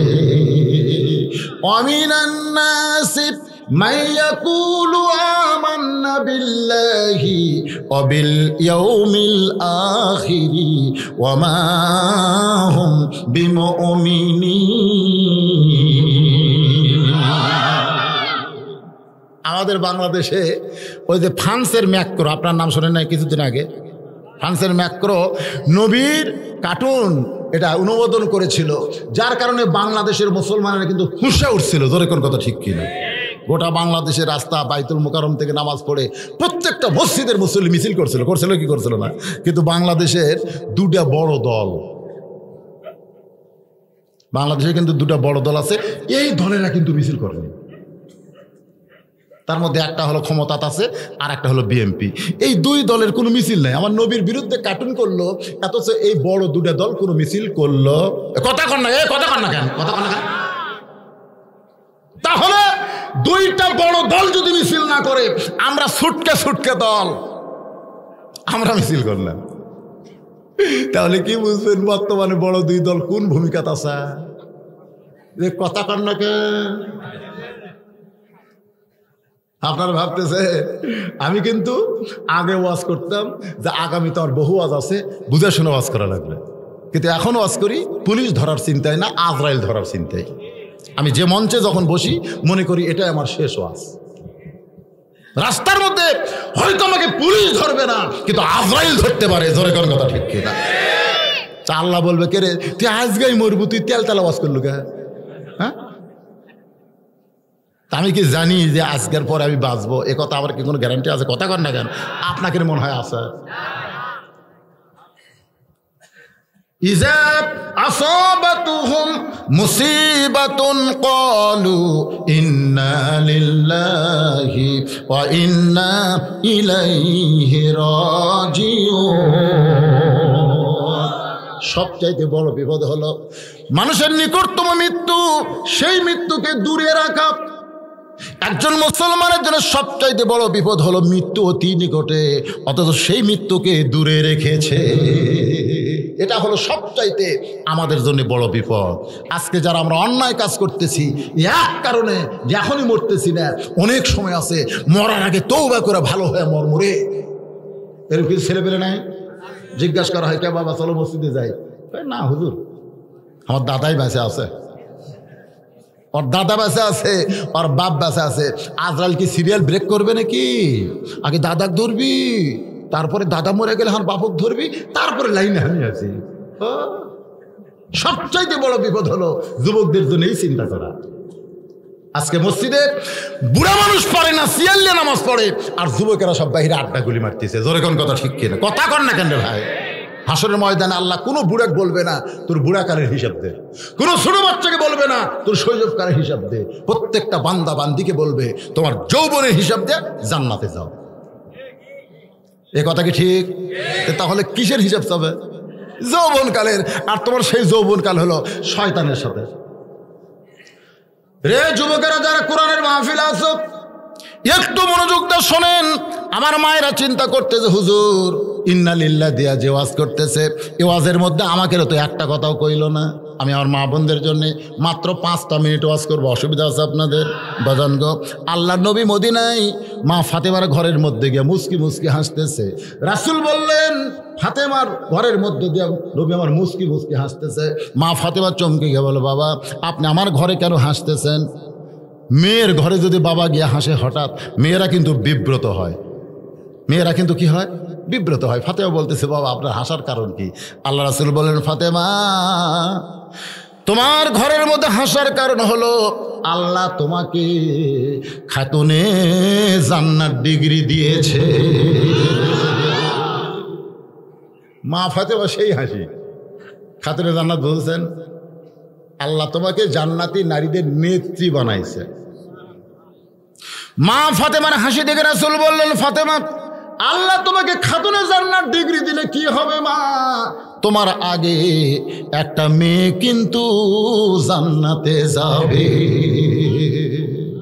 আপনারা তো সুবহানাল্লাহ বলেন, কিন্তু এইটা শোনার পরে ফাতেমার হাসি বন্ধ। রাসূল বলেন, ফাতেমা হাসি বন্ধ কেন? বলে আমাকে আল্লাহ খাতুনে জান্নাত ডিগ্রি দিবে আর আমার আগে একটা মেয়ে জান্নাতে যাবে, এইটা কেমন করে হলো? ওগো নবী, ওগো আমার বাবা, এইটা কেমনে হলো? যাকে আল্লাহ খাতুনে জান্নাত ডিগ্রি দিবে তাকে প্রথম জান্নাত না দিয়ে দুনিয়ার কোন মেয়েকে আল্লাহ প্রথম জান্নাতে ঢুকাবে, সেই মেয়ে সম্পর্কে আমি একটু জানতে চাই। রাসূল বললেন, ফাতেমা ওই যে একটা পাহাড় দেখতেছো? বলে হ্যাঁ। ওই পাহাড়ের সামনে কি দেখো? বলে ছোট্ট একটা জঙ্গল, ওই জঙ্গলের পাশে ছোট্ট একটা বাড়ি, ওই বাড়িটা হলো একটা কাঠুরিয়ার বাড়ি। ওই কাঠুরিয়ার বিবি জামিলাকে আল্লাহ তোমার আগে জান্নাত দিবে। আপনার তো সুবহানাল্লাহ এবার আর জোরে করলেন। ফাতেমা নবীর কাছে বসে বলতেছে, বাবা কোন আমলের কারণে একটা কাঠুরের বউকে ফাতেমাকে খাতুনে জান্নাত ডিগ্রি দেওয়ার পরেও তার আগে জান্নাতে যাবে? আল্লাহ রাসূল বললেন, কোন আমলের কারণে জামিলাকে আল্লাহ তোমার আগে জান্নাতে দিবে এটা আমি বলতে পারবো না, এটা বলতে পারবো না, এটা তোমাকে তদন্ত করে জানা লাগবে। সুবহানাল্লাহ। পরদিন আসরের নামাজের পরে মা ফাতেমা চুপি চুপি পর্দা পরে বোরকা পরে, সুবহানাল্লাহ কোন, মেয়েরা যখন রাস্তায় বের হবে, আল্লাহ কোরআনে বলেছেন, অকরনা ফি বুয়ুতিকুন্না ওয়ালা তাবাররাজনা তাবাররুজাল জাহিলিয়াতিল উলা। আল্লাহু আকবার। আমাদের মা বোনদের ব্যাপারে এই আয়াত আল্লাহ নাযিল করছেন। মেয়েরা যখন বাড়ি থেকে বের হবে তখন কেমনে বের হবে? চুপি চুপি, কালো রঙের বোরকা, ঢিলা ঢালা। পৃথিবীর কোনো পুরুষ যদি একবার দেখে দ্বিতীয়বার আর তাকাবে না, কারণ ওই রকম দেখলেই তাদের অন্তরে ভয় ঢুকবে, এটা মানুষ না রে, মনে হয় সরের গাছের পেতনি যাচ্ছে। এই যে আমি যে কালো কাপড় পরে ওয়াজ করি, কেন? আমি প্রত্যেকটা মাহফিলে গিয়ে দেখি যে স্যাটেলাইটের মাধ্যমে মেয়েদেরকে এখন বক্তা দেখায়, ঠিক কিনা বলেন? আমি চিন্তা করলাম যে একটা পুরুষ মানুষকে মেয়েরা দেখাতো, এটা তো একটা পর্দার খেলাপ। আমি যদি বলি যে স্যাটেলাইট দেওয়া চলবে না, তখন কমিটির লোকেরা কবি কি বক্তা আর চলবে না। আমি চিন্তা করলাম যে আমি দেখতে কালো, পোশাকও কালো, এই দুই কালো যখন একত্র হবি তখন আমাকে দেখতে ভূতের মতো মনে হবে। মেয়েরা আমার ওয়াজ শুনবে ঠিকই, কিন্তু আমার চেহারার দিকে তাকাবি। তাছাড়া আপনারা কোন তো আগে কি আমি কালো পড়ছি? এ কথা কেন, আগে কালো পড়ছি, কিন্তু যেদিন থেকে স্যাটেলাইট শুরু হচ্ছে আমাকে কালো মানুষ আবার কালো পড়া লাগলো। ফতুয়া দিবেন কি? আমার মায়েরা বোনের একটু মনোযোগ দিয়ে শোনেন। চুপি চুপি ফাতেমা ওই 18 বিবি জামিলার ঘরের দরজায় সালাম দিচ্ছে, আসসালামু আলাইকুম ইয়া হালাল বাইত। জামিলা দৌড়ে এসে ওয়ালাইকুম আসসালাম বলতেছে। ফাতেমা বলতেছে, আমি নবীর মেয়ে ফাতেমা, আমি একটু তোমার ঘরে ঢুকবার চাই। জামিলা ছোট বাচ্চার মতন কাঁদতেছে। ফাতেমা বলে, কান্দেন কেন? বলে, আমার সারা জীবনের সাধনা এক নজর ফাতেমাকে দেখতে চাই। ফাতেমা বলতেছে, তাহলে দরজা খুললেই তো দেখা হবে। এইখানে কান্নার কারণ কি? জামিলা বলতেছে, দরজা কেমনি খুলবো? আমার স্বামী কাঠুরিয়া বাজারে কাঠ বিক্রি করতে গেছে, স্বামীর হুকুম ছাড়া আমি ফাতেমার জন্যও দরজা খুলতে পারবো না। ওরে বাবা রে, একটা মেয়ে মানুষের সাথে একটা মেয়ে মানুষ দেখা করবে, এখানে বলবার স্বামীর হুকুম লাগবে। মা ফাতেমা চমকে গেল।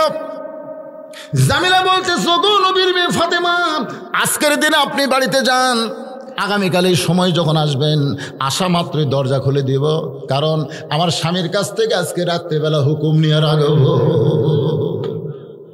মা ফাতেমা চমকে গিয়ে মনে মনে কয়, যে মেয়েটা স্বামীর হুকুম ছাড়া দরজা খোলে না, এই মেয়েটার ঘরের মধ্যে ঢোকাই লাগবে। কোন আমলের কারণে আমার আগে আল্লাহ ওরে জান্নাত দিবে জানার দরকার আছে না নাই? ফাতেমার আগ্রহ আরো বেড়ে গেল। পরদিন আসরের নামাজের পরে ফাতেমা চুপি চুপি বোরকা পরে যখন রওনা দেয়, পিছন দিক থেকে এক ছোট্ট বাচ্চা দৌড়ে এসে সামনে দাঁড়ায়, বলে, মা, গতবার আসরের পরে কিন্তু আপনাকে পাই নাই, এত খোঁজা খুঁজেছি, আপনি কোথায় গেছিলেন? আজকেও চোরের মতন কোথায় যাবেন? আমি কিন্তু আপনার সঙ্গে যাবার চাই। ওই বাচ্চার নাম হলো হোসাইন। জোরে বলেন, নাম কি? মা, কোথায় যাবেন? আমি আপনার সঙ্গে যাবার চাই। ফাতেমা চমকে গেল। যদি হাসান হইতো তাহলে তারে বুঝান যাইতো, কিন্তু হোসাইনকে বুঝান যাবে না। আল্লাহ রাসূল বলেছেন, ফাতেমা, হাসান হলো অবিকল, আমি নবীর মতন। জোরে কোন সুবহানাল্লাহ। কিন্তু হোসাইন একটু জেদি। এই জেদি হওয়ার কারণে আমি রাসূল কিন্তু তাকে হাসানের চাইতে একটু বেশি ভালোবাসি।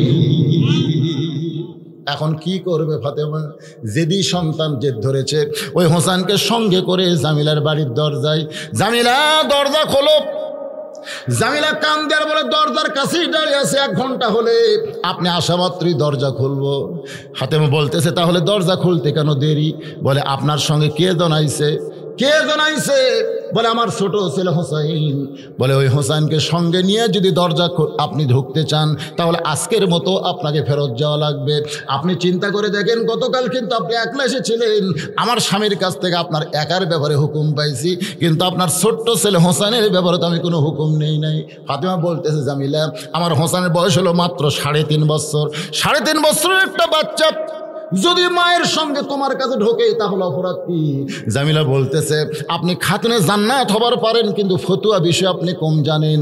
কারণ হোসেনের বয়স যদি 2 বছর হইতো তাহলে স্বামীর হুকুম লাগতো না, কিন্তু 3.5 বছর যখন হয়েছে তখন হুকুম লাগবে। কারণ 2 বছরের বাচ্চারা খালি দেখবার পারে, কিন্তু মেমোরির মধ্যে ধারণ করতে পারে না। কিন্তু যখন 2 বছর পার হবে তখন খালি দেখবে না, ওরা মেমোরির মধ্যেও ধারণ করবে। সুবহানাল্লাহ কর না কেন? এই জন্য আপনার ঘরে যদি 2 বছরের বাচ্চা চেতন থাকে, কয় বছর? 2 বছর বাচ্চা যদি চেতন থাকে, আপনি স্বামী স্ত্রী মহব্বত করেন, অসুবিধা নেই। কারণ ওরা খালি দেখবি, বুঝবি না। কিন্তু যেই 2 বছর ওভারটেক করবি তখন খালি দেখবি না, ওইটা আবার হাসে হাসে ভিতরে তুলবি। বেড়া এসে বলতে পারে, আব্বা তাই মাছ চাপে ধরছিল রে, বলতে পারে। দেখছেন ইসলাম কত সুন্দর? ইসলাম কত সুন্দর! নিজের জন্ম দেওয়া 2 বছরের বেশি বাচ্চা হলে তার সামনে হালাল প্রেম, হালাল বিবাহ, স্বামী স্ত্রীর সঙ্গে মহব্বত করা যাবে না, এরই নাম হলো ইসলাম। আর আমাদের দেশে ইসলাম না থাকার কারণে 14 ফেব্রুয়ারি পালন হয়। কাতি মাসে কুত্তে যেমন জোড়া লাগে, 14 ফেব্রুয়ারিতে তেমন জোড়া লাগে। জোরে কোন কথা? ঠিক কথা কন না গে ছেলেরা, কথা কন না কেন?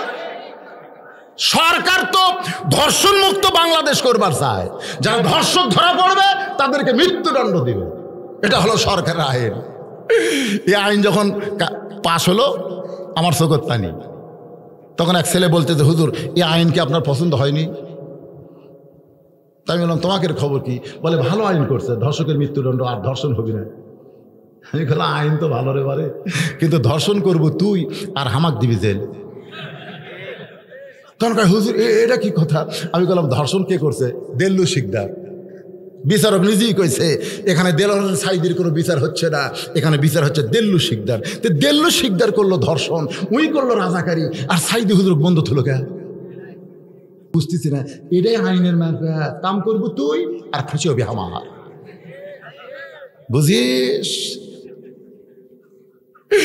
একটা ধর্ষকের ফাঁসি হবে না, আইনের মার ফাঁস আছে। জোরে কোন কথা ঠিক কিনা? যদি ফাঁসির কার্যকর হয়ে যায় তখন রাষ্ট্রপতির কাছে দরখাস্ত করবি, রাষ্ট্রপতি বলে মাফ করে দিনু, আর আমার গুলা মাফ করবি। আল্লাহর বান্দারা, ইন্না লিল্লাহি ওয়া ইন্না ইলাইহি রাজিউন। বিচারকের চেয়ারে বসে যখন যারা আইন নিয়ে ন্যায় বিচারণ করবে না, এটাই হলো মুসলমানের সব চাইতে বড় বিপদ। বেশি বেশি কি পড়া লাগবে? ধরে পড়েন, ইন্না লিল্লাহি ওয়া ইন্না ইলাইহি রাজিউন। সঙ্গে সঙ্গে হোসেন বলতে, মা এই খারাপ মেয়ের দরজায় কেন আইছেন? যে মেয়েটা আমার মায়ের জন্য দরজা খোলে না, আমি ছোট্ট হোসাইন, আমার জন্য দরজা খোলে না, এই মেয়েটা হলো অত্যন্ত খারাপ। সঙ্গে সঙ্গে ফাতেমা হোসেনকে বুকের মধ্যে নিয়ে গালে মুখে চুমাতে বলতেছে, বাবা তুমি যারে খারাপ বলতেছো, তোমার নানা বলেছে ওই মেয়েটা তোমার মায়ের আগে জান্নাতে যাবে। মায়ের মতন আপন কেহ নাই রে দুনিয়ায়। সবাই বলেন, মায়ের মতন আপন কেহ নাই রে দুনিয়ায়। কি বলবো প্রসবের কথা, মা বিনে সেই ব্যথা কেউ তো বুঝিবে না। মাজন ঠেকিয়া সন্তানের দায়, অকালে মা প্রাণ হারায়, কেন সে মায়ের ভক্তি করো না। এমন দরদি ভবে কেউ হবে না আমার মা গো। আপনারা বলেন তো, মায়ের চাইতে এই দুনিয়াতে আপনার আপন কেউ আছে? কতক্ষণ আছে? কেউ নেই। আহা, অথচ বউ আর শাশুড়ি বসে আছে। ছেলে বলতেছে, আম্মা আম্মা আবাদপুকুর বাজারে যাচ্ছি, আপনি কি খাবেন? ডাব খাবেন না গ্লুকোজ খাবেন? বউ বলতেছে, আমার মাও দুটোই খায়। ওই এখন ব্যাগ না বের হচ্ছে, ঠিক আছে আম্মার জন্যে ডাবও আনবো গ্লুকোজ আনবো। ব্যাগ না বের হচ্ছে, দরজাত মা খাড়া হয়ে আছে, দরজাতই মা খাড়া হয়ে আছে। ওই মায়ের দিকে না তাকে মাথা নিচু করে যাচ্ছে, আবাদ পুকুর হাটে যাচ্ছে ব্যাগ লিয়ে মাথা নিচু করে। মা বলতেছে, বাজার 3 দিন হলে তো দেখিনি বাবা, শুধু এক নজর দেখার জন্য কতদিন দরজায় আসি, তুই যে মাথা নিচু করে চলে যাস, আমি তোর মা, আমার কি তোর দেখতে মন চায় না? আজকে 10 দিন আগে পান সুপারি কিনে দিছিস, 10টা দিন হলে পান সুপারি কিনে দিছিস বাবা। আজকে বাজারে যখন যাস, বেশি লাগবে না রে, মায়ের জন্য 10 টাকার একটু পান সুপারি নিয়ে আসি। ছেলে বলতেছে এই জন্যই তো তাকাই না, খালি তোমার খাই খাই, খালি খাই খাই, খালি খাই খাই। এখন আপনারা চিন্তা করেন, শাশুড়ির জন্য ডাব কিনবে, গ্লুকোজ কিনবে, ওই জায়গায় কোনো গল্প না, আর মায়ের জন্য খাই খাই বলতেছে। সমাজে এইরকম বেটা আছে না? না, আমি আপনাদের বলবো, আপনি শাশুড়ি খাওয়াতে পারেন, অসুবিধা নাই, কারণ শাশুড়ি হলো নফল আর মা হইল ফরজ। শাশুড়ি কি আর মা কি? আগে ফরজ আদায় করেন, ফরজ আদায় করে যদি নফল আদায়ের সুযোগ থাকে করেন, না করলে কোনো পাপ নাই। আপনি বইয়ের বাড়িতে, আপনার বাড়িতে শাশুড়ি যদি না খেলে বেটা দেন, একটা পাপ হবে না, একটা পাপ হবে না। এ কথা বল না কেন? মেয়েগুলো বুঝুক। হ্যাঁ, বহু মহিলা আছে, ওদেরকে বুঝান দরকার আছে না নাই? কারণ বউগুলো দেখেন, আমার শ্বশুর আসবে সোমবারে, শনিবার থেকে বউ আমার কান গরম করতেছে যে সোমবারে আমার আব্বা আসবে। আব্বা কিন্তু ইয়া খায়, ওই যে ট্যাংরা মাছ খায়, পাতাসে খায়, জিওল মাছ খায়, ইলিশ খায়, এশিয়ার দই মিষ্টি খায়। আরে হসে রে, হসে। আমি সব কিনে দিছি, 17 প্রকার আইটেম আমার শ্বশুর খাওয়াচ্ছে। আমি দূরে থেকে দেখি, শ্বশুর বারবার বলতেছে আর খামো না মা, আর বউ বলতেছে আরে 1 টুকরা খান আব্বা, আরে 1 টুকরা খান। আমার শ্বশুর এক সময় রাগ করে বলতেছে এই জন্যই তো আসবার চাই না, তুই খেয়ে খেয়ে আমার হেল দিবি। কিছুদিন পরে দেখি আমার বাবা বসে বিস্কুট দিয়েছে 1 থালি, বাবা খায়। আমি দূর থেকে তাকায় দেখি এভাবে আঙ্গুল আমার বাবা দাঁতের মধ্যে ঢুকে বিস্কুট খায়, আর ঢুকে। আমি বললাম কে রে, গোস্ত খালে মানুষ দাঁত খিলাল করে, বিস্কুট খায় দাঁত খিলাল করতেছে। আমি আস্তে আস্তে বাবার কাছে আসলাম। বাবা একটা কথা আমাকে বলতেছে, বাজান যতদিন আমি আসি প্রত্যেকবার এই বিস্কুট দেয়, তুই কি ভালো বিস্কুট কিনিস না? শেতানা বিস্কুট দেয়, দাঁতের সাথে লেগে যায়, আমি কি ভালো কিনি না? শেতানা দেয়। তখন আমি বুঝলাম তোর বাপ আসলে 17 আইটেম, আর আমার বাপের শেতানা বিস্কুট। কি করা যায়, কি করা যায়? আল্লাহর কোরআন বলতেছেন আল্লাযী খালাকাল মাউতা ওয়াল হায়াতা লিয়াবলুয়াকুম আইয়ুকুম আহসানু আমালান ওয়া হুয়াল আজিজুল গফুর। আল্লাহ বলেছেন সুন্দর আমলের পরীক্ষা হবে। তোর কাছে শ্বশুর বড় না বাপ বড়? এ কথা কর না কেন? আহসান আমল মানে কি সুন্দর আমল, লিয়াবলুয়াকুম, তোমাদের পরীক্ষা করা হবে। আমি চিন্তা করলাম যেই বাবা না খাইয়া আমাকে লেখাপড়া শিখাইছে, যেই বাবা মাটির বিছনায় শুয়ে আমারে খাট বানায় দিছে, আজকে সেই বাবা শেতানা বিস্কুট খায়, আমার সুন্দর আমল কি? আমি আস্তে আস্তে ঘরে গেলাম, বুঝবার দিলাম না। ঘরের মধ্যে গিয়ে উদউ ইলা সাবিলি রব্বিকা বিল হিকমাহ, হিকমত অবলম্বন করে মুচকে হাসি দিচ্ছি, আর বউ ডাকতেছে। বউ মনে করতেছে হাসতে হাসতে যখন ডাকতেছে, তো ঘরের মধ্যে যেই গেছে, যা মাত্র বউকে এই সাইড করে দিয়ে আস্তে করে আমি দরজার সিটকে লেগে দিলাম। আমার বাপ বিস্কুট খাওয়া বন্ধ করে বলে হ্যাঁ বুঝলো, এই বউকে ঘর করে সিটকে দিলি কেন রে? আমি বললাম বাবা একটু ধৈর্য ধরেন, ইন্নাল্লাহা মা'আস সাবিরিন, আমি একটু সুন্দর আমল করবো আব্বা, একটু ধৈর্য ধরেন। আমার বাবা ধৈর্য ধারণ করলো, আমি কিছুই করি নাই। ওই আবু বকর যেরকম আবু জেহেলকে এরকম দেখাচ্ছে, মন নাই? এই জায়গাতে আসতে খুব জোরে না, কেরে ফকরের বেটি, তোর বাপ আসলে 17 আইটেম, আর আমার বাপ শেতানা বিস্কুট। তুই যদি মহিলা যাস সকালবেলা বিকালে বিয়ে করব, ইসলামের শরীয়ত আমাকে আটকাবে না। কারণ তুই কি মনে করছিস আমার মেয়েরা ভালোবাসে না? প্রত্যেকটা মাহফিলে পুরুষের চাইতে মেয়েরা আমার ওয়াজ বেশি শোনে। খালি যদি শুনে বলছে বউ মরছে, বউ মেয়ে কিন্তু লাইন ধরবি, তোর কথা ঠিক। তোরে যদি আমি সকালবেলা ছাইড়া দেই, বিকালবেলা বিয়ে করব, আমার বইয়ের কোনো অভাব হবে না। তার মানে কি বোঝা গেল? তুই মরে গেলে ছেড়ে দিলে আমার বইয়ের অভাব নাই। কিন্তু যেই বাপকে তুই শেতারা বিস্কুট দিলি, সেই বাপ যদি মরে যায়, বল গোটা দুনিয়া খুঁজলে কি আমি আমার বাপ পাবো? আমার মা আমার বাবার চাইতে দুনিয়াতে কে আমার কাছে আপন রে। এই কথা বউকে যখন বারবার বলেছি, বউ কান্দার বলে, স্বামী গো, আপনি যে এত সুন্দর আমল করবেন দরজা বন্ধ করে দিয়ে আমি বুঝবার পারিনি। আজকে আপনার কাছে ওয়াদা করলাম, আপনার বাবু যা আমার বাবু তাই, আমার মা যা আপনার মাও তাই। আমার কাছে ওয়াদা করলো, দরজা খুলে দিলাম। এরপরে আমার বাবা আরো 10 বছর জীবিত ছিল। আমার বাবা মাঝে মধ্যে বলতো, বাজান রে, ওই দরজা বন্ধ করে তুই যে কি আমল করছিস, ওই আমল করার কারণে তোর বউ কিন্তু বউ ছিল না, তোর বউ আমার বৌমা হয়ে গেছে। সুবহানাল্লাহ। হুসাইন বলতেছে, মা, এই খারাপ মেয়ে যদি তোমার আগে জান্নাতে যায় আর সেই কথা যদি না না বলে থাকে, তাহলে আসল জায়গা যাওয়া লাগবে। আসল জায়গা, এই ছেলেরাই কি কি করতে চায়? আসল জায়গা বোঝেন? আপনার বলুন তো আসল জায়গা কোনটা? দুনিয়ার মধ্যে সবচাইতে আসল জায়গা কোনটা জানেন না? আব্দুল আলিম কইছে, মনে বড় আশা ছিল আমি যাব মদিনায়। অনেক আলেমেরা তখন আব্দুল আলিমের ভুল ধরছে। আব্দুল আলিম, তুমি গানে ভুল কইছো, বরং তুমি বলো, মনে বড় আশা ছিল যাব মক্কা মদিনায়। তুমি মক্কা বাদ দিয়ে শুধু মদিনার কথা বলো। মক্কা হচ্ছে আল্লাহ, মদিনা মুহাম্মদ রাসূলুল্লাহ। তুমি মক্কা বাদ দিয়ে শুধু মদিনায় যাবে। আব্দুল আলিম, তুমি মূর্খ বলে গানটা তুমি ভুল কইছো। আব্দুল আলিম হাজার হাজার আলেমকে সামনে নিয়ে বলতেছেন, কুল, হে রাসূল, আপনি বলেন, ইন কুনতুম তুহিব্বুন আল্লাহ ফাত্তাবিউনি, কেউ যদি আমি আল্লাহকে পাওয়ার চাই, আপনি নবী ছাড়া পাওয়ার কোনো উপায় নাই। সবাই বলেন, উপায় নাই রে, উপায় নাই রে, উপায় নাই, নবী বিনে আল্লাহ পাওয়ার উপায় নাই।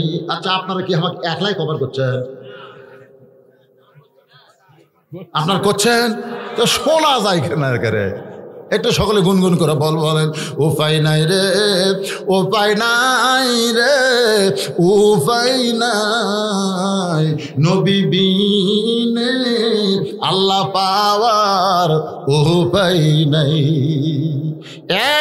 এক টানে মা ফাতেমাকে নিয়ে এসে নবীর কাছে। সুবহানাল্লাহ। নবী আমার মুসকে মুসকে হাসতেছে, ফাতেমা, এই পাগলাটা তোরে আমার কাছে কেন আনছে? সুবহানাল্লাহ। আদরের ছোটে নবী মাঝে মধ্যে হোসেনকে পাগলা কইত, কারণ নবী আছে শেষ দা, তুই পিঠের উপর চলে, চল ঘোড়া চল, চল ঘোড়া চল। তার মানে কি বুঝতেছে? আদর করে বলতে, পাগলটা তোরে আমার কাছে কেন নিয়ে আইছে? ফাতেমা বলতেছে, বাবা, আমার কোনো দোষ নাই, আমার কোনো দোষ নাই। কোন আমলের কারণে কাঠুরের বউ জামিল আমার আগে জান্নাতে যাবে, ওটা আমি জানার জন্যই প্রথম দিন গিয়েছিলাম চুপি চুপি, কিন্তু এই ধরবার পারছে, পরের দিন আমার সঙ্গে গেছে। ও বাবা, এরই কারণে কাঠুরের বউ দরজা খোলে নাই। এখন আমি আপনার কাছে আসি নাই, হোসাইন আপনার কাছে আমার নিয়ে আইছে। এবার ফাতেমার হাত ছাইড়া দিয়ে এক দৌড়ে গিয়া নানার হাত চাপা ধরছে। ধরে কোন সুবহানাল্লাহ। ও নানা, তুমি আমার মা হোক চেনো? চিনো? চিনো না বলে আমার মাকে তুমি কাঠুরের বইয়ের দরজায় পাঠাই দিছো। নানা, তোমার মা আর আমার মা বলো তো নানা, বলো, এই দুইজনের মধ্যে কার মা বড়? রাসূলের চোখ দিয়ে দর দর করে পানি পড়তে। হোসাইন, আমার মা আমিনা জান্নাত পাবে কি পাবে না সেই গ্যারান্টি আমি রাসূল কোনোদিন দিবার পারলাম না। আর তোমার মা ফাতেমা শুধু জান্নাত পাবে না, জান্নাতি নারীদের আল্লাহ তোমার মাকে নেত্রী বানায়া দেবে। তাহলে নানা, আমার মায়ের সম্মানের কথা তুমি বললা, জান্নাতি নারীদের নেত্রী, সেই মাকে তুমি কাঠুরের বউয়ের বাড়ির দরজা পাঠালা কেন? কোন আমলের কারণে কাঠুরের বউ আমার মায়ের আগে জান্নাতে যাবে? যতক্ষণ তুমি না বলবা না না, আমি হোসাইন কিন্তু তোমার হাত ধরছি ধরছি, এই হাত আর আমি ছাড়ব। এমন ভাবে ধরছে। আরে নবী ডাক দেয়, আলী, আলী। সঙ্গে সঙ্গে হাতারি লব্বাইকে রাসূলুল্লাহ। আলী বলতেছে, হুজুর কি জন্য আমারে ডাকছেন? নবী বলতেছে, কারে হুজুর কোষ? এই মুহূর্তে কোনো হুজুর টুজুর চলবে না। তুই হলি জামাই, আমি হলাম শ্বশুর, ফাতেমা হলো আমার মেয়ে, আর হোসাইন হলো আমার নাতি। জোরে কোন সুবহানাল্লাহ। ঘরের মধ্যে কিসের হুজুর রে? সুবহানাল্লাহ কোন না? আমি যত বড়ই বক্তা হই, যখন বইয়ের কাছে ঘরের মধ্যে ঢুকি তখন কি আমি হুজুর? যদি বলি আজকে রাজাকার কথা বললাম যে ভান্ডারা জামি মসজিদের উন্নয়ন মাহফিল 2 ঘন্টা ওয়াজ করছি, মানুষগুলো খালি আমার রস শুনছে, তুমি খালি 5টা মিনিট আমার রস শোনো, 500 টাকা দেবো। ওয়াজ শুনলে 500 টাকা দেবো, খালি এই কথা। আমার বউ 1 মিনিট জাতি কই হবি না, টাকা লাগবে না। কেন শুনবা না গো? বলে দেখো তুমি জনগণের কাছে হুজুর হতো গো, কিন্তু আমার কাছে তো হুজুর না। ওরা তোমাকে জানে চিনে না, কিন্তু আমি তো চিনি মালটা। তুমি কি মনে করতেছেন? তার মানে বোঝা গেল ঘরের মধ্যে যখন যাই তখন হুজুর। আল্লাহ নবী ঘরের মধ্যে ডাকতে বলতেছে, আলী তুমি হলো জামাই, আমি হলাম শ্বশুর, হুসাইন হলো নাতি, ফাতেমা হলো আমার মেয়ে। জোরে কর সুবহানাল্লাহ। আলী রে, কোন আমলের কারণে ওই কাঠুরের বউ জামিলা ফাতেমার আগে জান্নাতে যাবে, এটা একটু তুমি বলে দাও। আলী বলতেছে, হুজুর আপনি কিন্তু নিষেধ করছিলেন। সুবহানাল্লাহ। হুজুর আপনি কিন্তু নিষেধ করেছিলেন। নবী বলতেছে, আনা মাদিনাতুল ইলমি ওয়া আলিউ বাবুহা, আমি হচ্ছি এলেমের শহর, আর আলী হলো সেই শহরের দরওয়াজা। আলী বলতেছে, হোসাইন তোমার নানার হাত ছাইড়া দাও। এদিকে কি শুরু হলো? কি হলো রে? যারা হইচই করতেছে, ঘোরাঘুরি করতেছে, এরকম তবারক দিয়ে পাঠান তো, পাঠা দেন তবারক খাওয়া পাটি। এই দুটো কি উঠলো কে? আর কি সিজার করে নাকি? না, কোরআনের মাহফিলে মাঝে মধ্যে যারা উঠবেন বুঝবেন যারা সিজার করা সন্তান। যেরকম কি করা সন্তান, একমাত্র সিজার করা ছাড়া আর একটু কষ্ট নয়, খালি কাটিছে। আর যারা এনালক, ওই যে মায়ের প্রসব বেদনা দিয়ে যারা দুনিয়াতে আইছে, তারা কোরআনের মাহফিল ছেড়ে কখন উঠবে? কথা কন। এখন কারা উঠবি বুঝবেন আর সিজার করা, তাহলে উঠলি বুঝবেন সিজার করা ভালো আছে। কি অসুবিধা লাগতেছে? 12টা বাজলে মনে করবেন, 12টা বাজলে মনে করবেন টাকা হালাল। 12টা এক না, 12টা পার হয়ে গেছে। এখন যেগুলো ওয়াজ করতেছি সব বোনাস। তা আপনাকে যে ভাব দেখতেছি বসার সাইজ থেকে মনেই হচ্ছে না যে 12টা বাজলো। তোর এখন কথা ঠিক কিনা? কি কষ্ট হচ্ছে ভাইজান? কষ্ট হচ্ছে? একটু মনোযোগ দিয়ে শুনবেন। আল্লাহ নবী বলে, আলী বলে দাও কোন আমলের কারণে ফাতেমার আগে কাঠুরের বউ জামিলা জান্নাতে যাবে? আলী বলতে, তো হুজুর আপনি কিন্তু নিষেধ করেছিলেন। রাসূল বললেন, সেদিন নিষেধ করেছিলাম কিন্তু আজকে বেকায়দা বলে দাও। আলী বলতে, তো ফাতেমা তাহলে শোনো, একদিন দুপুরবেলায় তুমি আমার ঘরে ডাকছিলে, তোমার কি মনে আছে? ফাতেমা বলতেছে, আপনি যদি জানেন তাহলে এতদিন আমাকে বলেন না কেন? বলে, আজকে তুমি শোনো, দুপুরবেলা ঘরের মধ্যে ডাইকা তুমি কি করেছিলে ফাতেমা? আমাকে অন্দর মহলে ডাক দে, বলে, স্বামী গো, হাসান হোসেন 2 দিন হলে না খাইয়ে বড় কষ্টে আছে। ও গো স্বামী, এই মুহূর্তে আমাদের বাড়িতে খাবার কিছুই নাই, এই ওন্নাটা তোমারে দিলাম, ওন্না বিক্রি করে বাজার থেকে যা হবে তুমি খাবার নিয়ে আসো। আলী বলে, ফাতেমা তোমার সেই ওন্নাটা আমি জামার পকেটের মধ্যে ঢুকায় বাজারে গেলাম, গোটা বাজার ঘুরতেছি, কিন্তু ওন্না বিক্রি করব কেমনে এই শরম পাইতেছি। কারণ পকেট থেকে ওন্না বিক্রি করে যখন ওন্না বের করে যখনই বিক্রি করতে যাব, হয়তো খরিদ্দার বলবে, আলী ভাই ওন্না কার?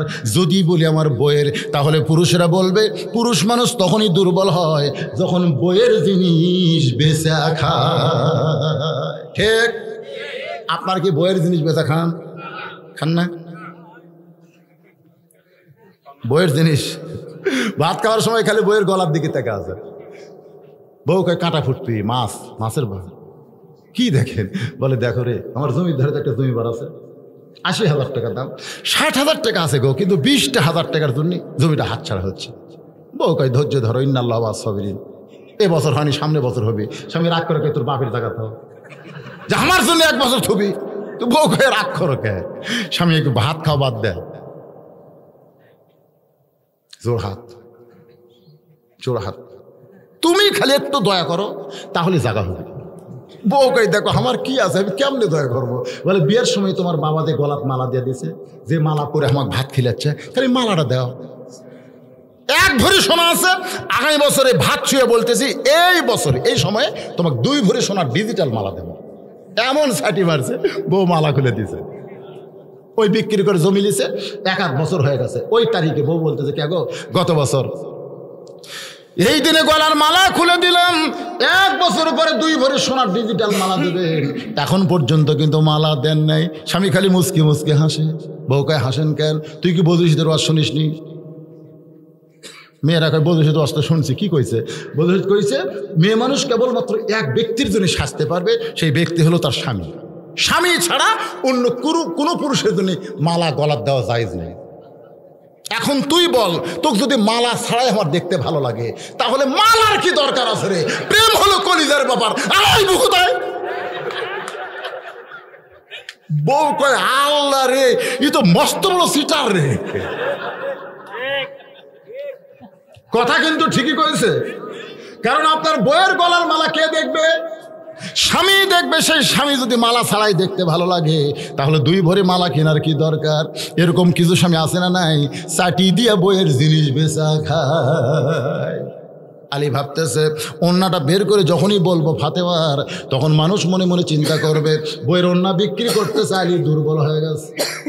পকেট থেকে ওন্না বের করতে পারেন। আলী বলে, ফাতেমা, গোটা বাজার ঘুরতেছি ওন্না পকেটের মধ্যে, হঠাৎ একজন খরিদ্দার আমার সামনে সালাম দেবে, আলী ভাই, আপনি মনে হয় কিছু বিক্রি করবেন। আমি আলী চমকে গেলাম, বিক্রি করব, দুনিয়ার কেউ জানে না, জানে শুধু আল্লাহ। জোরে কোন, জানে কে? পকেটের মধ্যে রাখছি। আর খরিদ্দার বলতেছে, আপনি মনে হয় কিছু বিক্রি করবেন। আলী বলে, ফাতেমা, তাকাই দেখি। ওই খরিদ্দার একটা ব্যাগ আমার সামনে ধরলো। আমি তোমার ওন্না বের করে ওই ব্যাগের মধ্যে ঢুকাই দিলাম।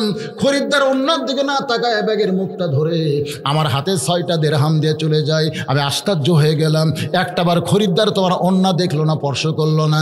ব্যাগের মাথা ধরে 6টা দিরহাম যখন দেয়, আমি এক দৌড়ে খাবার দোকানে গেলাম।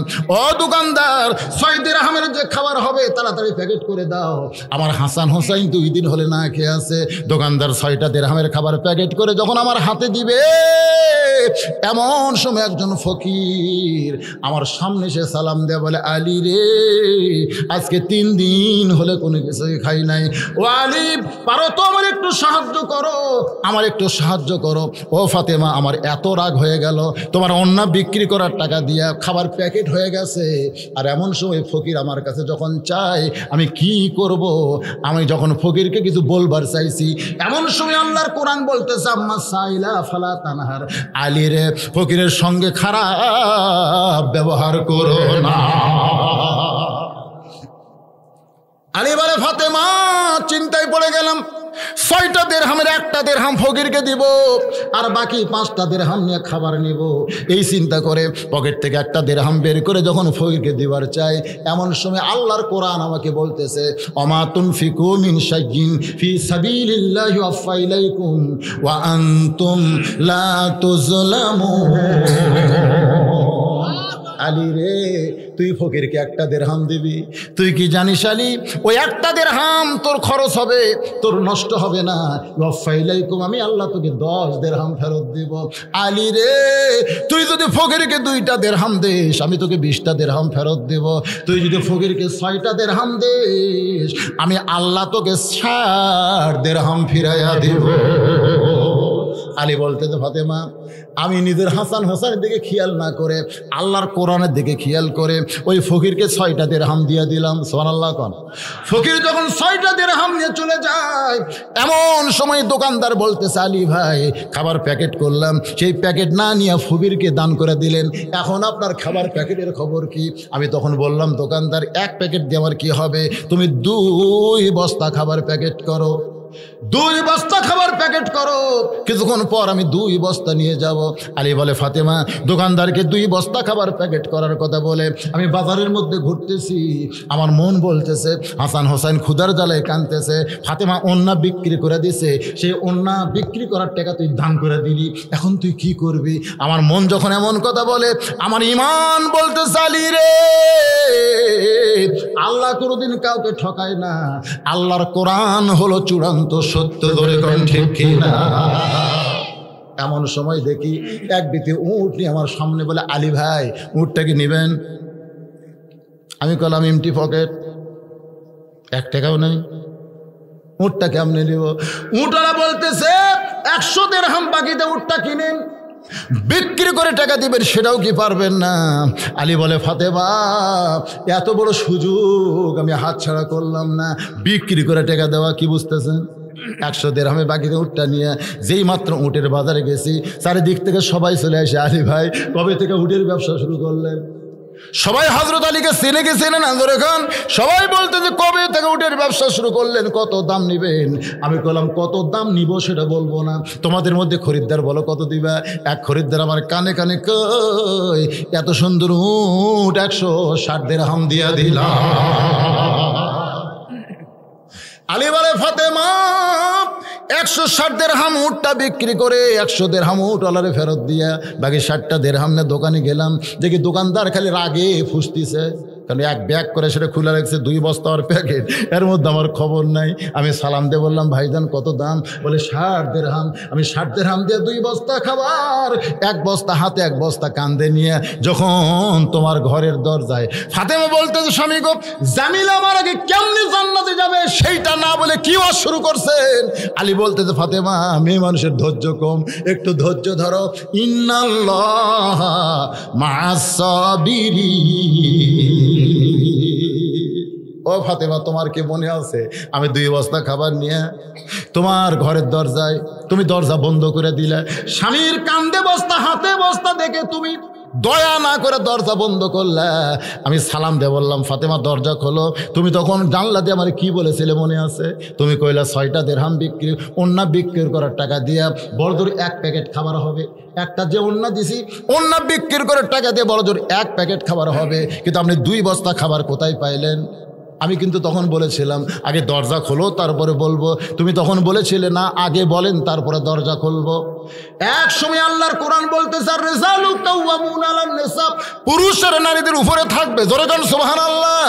তুমি তখন বারবার বলেছো আগে বলেন তারপরে দরজা খুলবো, আর আমি বলেছি আগে খোলো তারপরে বলবো। তুমি যখন জেদ করে দরজা খুললে না, তখন কোরআনে আয়াত বললে, আলী রে তুই কি তুই বইয়ের তলে থাকবি নাকি?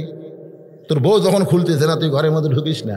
আমি 2 বস্তা কান্দে নিয়ে আল্লাহর নবীর দরজায়, সুবহানাল্লাহ, সঙ্গে সঙ্গে বসা নবী দাঁড়িয়ে এসে আমার মাথা থেকে বস্তা নিল, আমার কাঁধ থেকে বস্তা নিয়ে বলে, আলী রে কত কষ্ট করে তুই আমার দরজায়। আলী বলতে যে, হুজুর আপনি কত ভালো বাবা, আর আপনার মেয়ে কত খারাপ। এই বস্তা নিয়ে দরজায় দাঁড়িয়েছিলাম, আপনার মেয়ে দরজা খুলে নাই। রাসূল মুস্কি হাসিতে বলে, আলী রে ফাতেমা যদি দরজা খুলতো তাহলে তুমি কি আমার কাছে আসতে বলে না? তাহলে আমার কাছে কেন এসেছো তুমি কি জানো? ও আলী তুমি কি বলতে পারো ওই ফাতেমার ওন্না কে কিনেছে? আলী তুমি কি বলতে পারো কোন ফকির তোমার কাছ থেকে 6 দিরহাম ভিক্ষা নিয়েছে? আলী রে তুমি কি বলতে পারো কে তোমার কাছে উট বিক্রি করলো? আবার কে তোমার কাছ থেকে উট কিনে নিল? আলী বলতেছে, ইয়া রাসূলুল্লাহ আমি কিছুই জানি না, আমি কিছুই জানি না। রাসূল বলতেছে, তাহলে শোনো, তোমার কাছ থেকে যে উট কিনেছে, তোমার কাছ থেকে যে ওন্না কিনেছে, এই ওন্না কিন্তু দুনিয়ার কোনো খরিদ্দার কিনে নাই। ওন্না কিনেছে স্বয়ং আল্লাহ জান্নাতের ফেরেশতা দিয়া। কারণ ফাতেমা হলো পর্দানিশী, আর পর্দানিশীর ওন্না দুনিয়ার কোনো মানুষকে আল্লাহ কিনতে দেয় নাই। আল্লাহ জান্নাতের ফেরেশতা পাঠিয়ে দিয়ে 6 দিরহাম দিয়ে তোমার কাছ থেকে ওন্না কিনে নিয়েছে। আলী তুমি কি জানো যেই ফকিরটা তোমার কাছে ভিক্ষা চাইলো ওই ফকিরটাকে? আলী বলতে যে, হুজুর আমি কিছুই জানি না, যা জানি আল্লাহ এবং রাসূল। জোরে বলেন সুবহানাল্লাহ। দেখেন কত সুন্দর কথা, আমি কিছুই জানি না, যা জানে কে? আল্লাহ এবং, কথা কয় না, আল্লাহ এবং। আর আমাদের বাংলাদেশে অনেক লোক আছে সব জানে আল্লাহ, রাসূল কিছুই জানে না। অথচ সাহাবীর ব্যাপারে যত হাদিস আছে, এখানে হুজুর বসে আছে, প্রত্যেকটা সাহাবী বলেছে, ইয়া রাসূলুল্লাহ আল্লাহ এবং আপনি ভালো জানেন। এ কথা বলেন, আল্লাহ এবং আপনি ভালো জানেন। তার মানে কি বোঝা গেল? আল্লাহ জানে, কথা কন না কেন, আল্লাহ জানে, রাসূলও জানে। আর কতগুলা লোক কয় সব জানে আল্লাহ, রাসূল কিছুই জানে। আরে পাগলা, রাসূলের মাধ্যমেই তো আমরা জেনেছি। জোরে কোন ঠিক? মনে আছে কে? আবু বকর। জোরে কোন কে?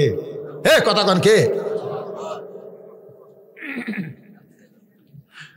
এখন মা ফাতেমার ওয়াস্তা রাইখা দিলাম।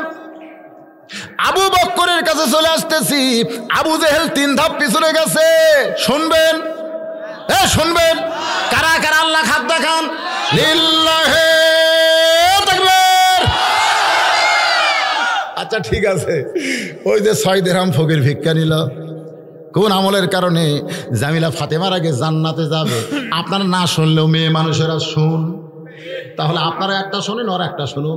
এই 2টা শোনার আগে আগামী বছর ইসালি সব করা লাগবে, তার জন্য গরু দেওয়া লাগবে। আপনারা কি মনে করতেছেন? স্বয়ং আল্লাহ জান্নাতের ফেরেশতা দিয়া 6টা দিরহাম, ওই দিরহাম দিয়েছে আল্লাহ। কে দিল? মিলন না কে হয় গ্রামের? ও গ্রামের ছেলে মিলন নগদে 1000 টাকা দান করেছে। আল্লাহ মিলনের দানকে আল্লাহ আপনি কবুল করেন। আল্লাহ নেক নিয়ত নিয়ে আশা করে আল্লাহুম্মা আমিন। আমিন আমিন আল্লাহ আমিন। দানকারীর জন্য হও তুমি জান্নাতের জামিন। আগামী বছর যত হলুদ, এই হলুদ তো দিয়ে গেছে রে, আবার হলুদকে দেয়।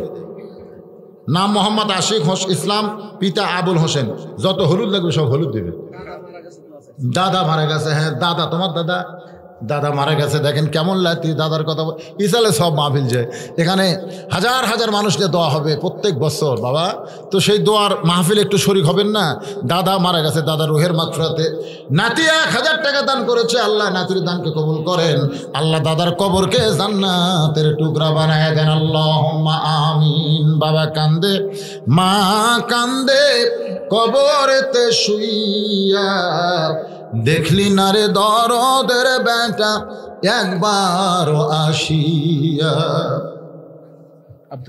আব্দুর রশিদ মানে ভয়রাব আব্বা 5000। লিল্লাহে তাকবীর। আলহাজ আব্দুর রশিদ আলহাজ সাল্লাল্লাহু আলাইহি ওয়াসাল্লাম আনিসুর রহমান কি দিয়েছে? 1000 টাকা দান। হঠাৎ এত গরম হইলা কেন? আবু বকর বলতেছে, আবু জেহেল আল্লাহ নবীর বিরুদ্ধে কথা শোনার পরে কেউ যদি নরম ভূমিকা পালন করে তাহলে বুঝতে হবে সে মুনাফিক।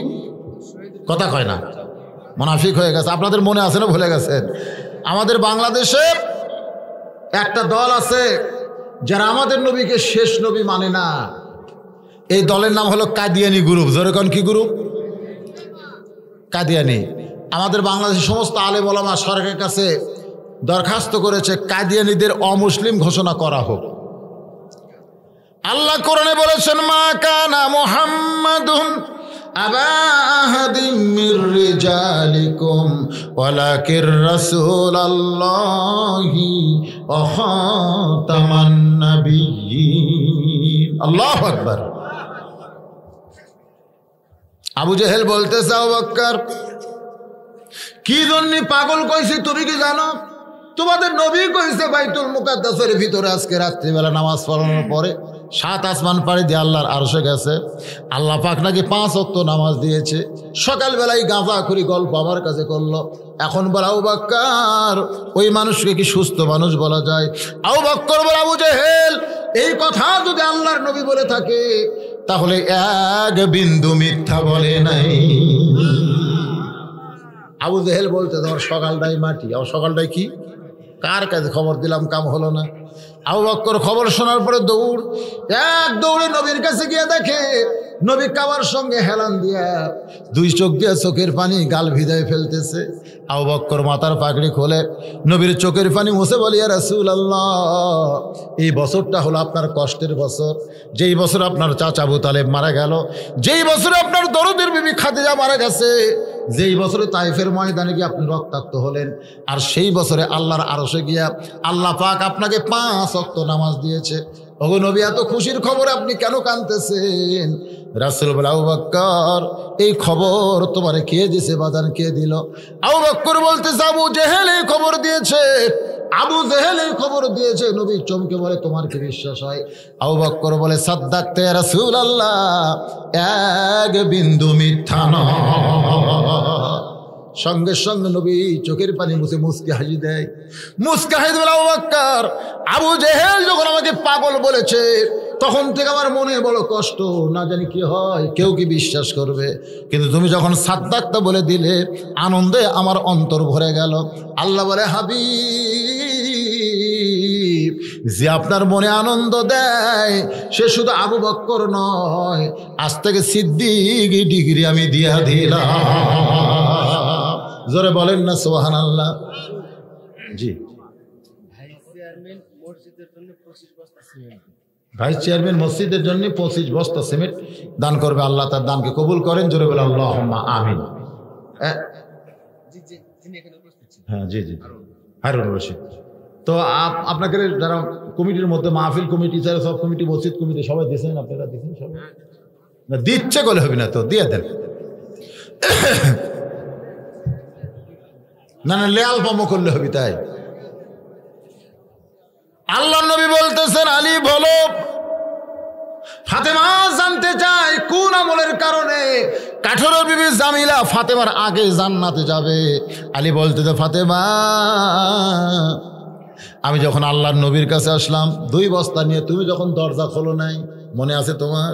নবী বললেন, আলী তুমি কি বলতে পারো কি জন্য ফাতেমা দরজা না করলে তুমি কি আমার কাছে আসতে? তুমি যখন আমার কাছে আসলে, তাহলে শোনো আলী, তুমি কি বলতে পারো ফাতেমার ওড়না কে কিনেছে? আলী বলতেছে, আল্লাহ এবং রাসূল ভালো জানে। রাসূল বললেন, আলী রে, ফাতেমার ওড়না কিনেছে স্বয়ং আল্লাহ জান্নাতের ফেরেশতা দিয়া। তুমি 6টা দিরহাম নিয়ে যখন বাজারে খাবার কিনতে গেলে, আলী খাবার প্যাকেট হয়ে গেল, ওই সময় একজন ফকির তোমার কাছে ভিক্ষা চাইলো। ওই ফকির কে আলী তুমি কি জানো? ওই ফকিরটা হলো সেই ফেরেশতা যে ফাতেমার ওড়না কিনে আল্লাহর কাছে জমা দিয়েছে। তুমি কি জানো আলী? ওই ফেরেশতা ফকির সাইজে আল্লাহর হুকুমে লিয়াবলুয়াকুম আইয়ুকুম আহসানু আমালা, তোমাকে পরীক্ষা করবে সুন্দর আমলটা কি। তুমি আলী এক সময় মনে মনে ভাবতেছিলে খাবার প্যাকেট হয়ে গেছে, সেখান থেকে ফকিরকে কেমনে দিব। এমন সময় আল্লাহর কোরআন তোমার সামনে এসে বলল, আম্মা সাইলা ফালা তানহার, সাইলকারীকে খারি খারি ফিরান যাবে না। আল্লাহর কোরআনকে দাম দেয়। তুমি যখন 1টা দিরহাম ফকিরকে দিবার চাও, এমন সময় আল্লাহর কোরআন বলল, আলী ওয়ামা তুনফিকু মিন শাইইন ফি সাবিলিল্লাহি ইয়াওফা ইলাইকুম ওয়া আনতুম লা তুজলামুন। আল্লাহর কোরআনের দাম দিয়া তুমি 6টা দিরহাম যখন ফকিরকে দিয়া দিলা, ফকির 6টা দিরহাম নিয়ে আল্লাহর কাছে গিয়া আল্লাহকে যখন 6টা দিরহাম দেয়, আল্লাহ তাকায় দেখে ফকির রূপে ফেরেশতার চোখ দিয়ে পানি পড়তেছে। আল্লাহ বলে, কেন কান্দিস? বলে, বুঝি না, 6টা দিরহাম দিয়ে ওড়না কিনলেন, সন্তান 2 দিনের না খাওয়া, আবার সেই 6টা দিরহাম ফেরত নিয়ে আসলেন, খাবার এখন হাতে নিবার পারলো না। আল্লাহ কয়, ফেরেশতা রে, যা যা, যে উটের পিঠে চড়ে ফাতেমা জান্নাতে যাবে, ওই উটটা আজকে দুনিয়াতে বিক্রি হবে। ও আলী, ওই ফেরেশতা মানব রূপে এসে ওই ফাতেমা যে উটের পিঠে চড়ে জান্নাতে যাবে, ওই উটটা তোমার কাছে বিক্রি করলো বাকি 100 দিরহাম দিয়া। আবার ওই ফেরেশতাকে আল্লাহ 160 দিরহাম দিয়ে পাঠায় দিছে। 100 দিরহাম ফেরত নে, বাকি 60টা দিরহাম দিয়া তুমি যে 2 বস্তা খাবার নিয়ে গেছ, দুনিয়াতে আল্লাহ তোমাকে 1-এর বদলে 10 দিয়েছে। ফাতেমা বলতেছে, তাহলে আমার আগে জামিলা কেমনে জান্নাতে যাবে? এই কথা কোন জায়গায় আছে? আলী বলতেছেন, ফাতেমা শোনো, উটের পিঠে চড়ে তুমি যখন জান্নাতে যাবে, কিন্তু উটটা ওই জান্নাতের কিছু দূর যাওয়ার পর্যন্ত আর সামনে যাবে না। ফেরেশতা বলতেছে, আল্লাহ এই উটটা তো আর সামনে যায় না, এখন ফাতেমাকে নিয়ে জান্নাত থেকে অনেক দূরে উটটা দাঁড়িয়ে আছে। আল্লাহ বলে, রে ফেরেশতারা, উটটা যদি না যায় তাহলে উটটাকে টেনে টেনে জান্নাতে নিয়ে যাওয়া লাগবে। ফেরেশতা বলতেছে, আল্লাহ উটের কি ধরে টানবো? টানার তো কিছুই নাই। আল্লাহ বলবে, রে ফেরেশতারা শোন, ওই ফাতেমার ওড়না বিক্রি হয়েছিল, ওড়নাটা আমি জান্নাতের মধ্যে যত্ন করে রাইখা দিয়েছি। ওই ওটটাকে, ওই ওড়নাটাকে উঠের লাগাম হিসাবে, দড়ি হিসাবে, রশি হিসাবে বেঁধে দাও। যখন এটা দড়ি হিসাবে গলায় বেঁধে উটটার সামনে ওড়নাটা ঝুলতেছে, ফেরেশতা বলে, আল্লাহ এখন উটটাকে কে টেনে টেনে জান্নাতে নিয়ে যাবে? আলী বলতেছেন, ফাতেমা। ওই সময় আল্লাহ বলবেন, জামিলা রে, কাঠুরের বিবি জামিলা, তুমি কোথায়? সব সময় তোমার স্বামী দোয়া করতো, আল্লাহ যে বউটা স্বামীর হুকুম ছাড়া ফাতেমার জন্য দরজা খোলে না, এই বউটারে তুমি সবার আগে জান্নাত দিও। ওই কাঠুরার দোয়া আল্লাহ কবুল করেছে। কারণ স্বামী যখন কোনো বইয়ের জন্য দোয়া করে ওই দোয়াটা আল্লাহ কবুল করে। আলী রে, তোমার ফাতেমা খাতুনের জান্নাত, তুমি কি কোনোদিন কইছো ফাতেমাকে আল্লাহ সবার আগে জান্নাত দিও? আলী বলতেছে দোয়া তো আমি কোনোদিন করি নাই। রাসূল বলে স্বামী হওয়ার পরেও তুমি ফাতেমার জন্য দোয়া করো নাই, কিন্তু কাঠুরিয়া দোয়া করার কারণে আল্লাহ তার দোয়া কবুল করেছে। কিন্তু আল্লাহ খাতুনের জান্নাতকে বাদ দিয়ে ওই কাঠুরার বউকে কেমনে সবার আগে জান্নাত দিবে? এই কারণে আল্লাহ বলে রে জামিলা, ওই ফাতেমার উটটাকে টেনে টেনে জান্নাতে নিয়ে যাও। ওই ফাতেমার অন্যার এক মুড়ে ধরে ওই জামিলা যখন টানা শুরু করবে, ফাতেমার উটটা নড়া শুরু হবে।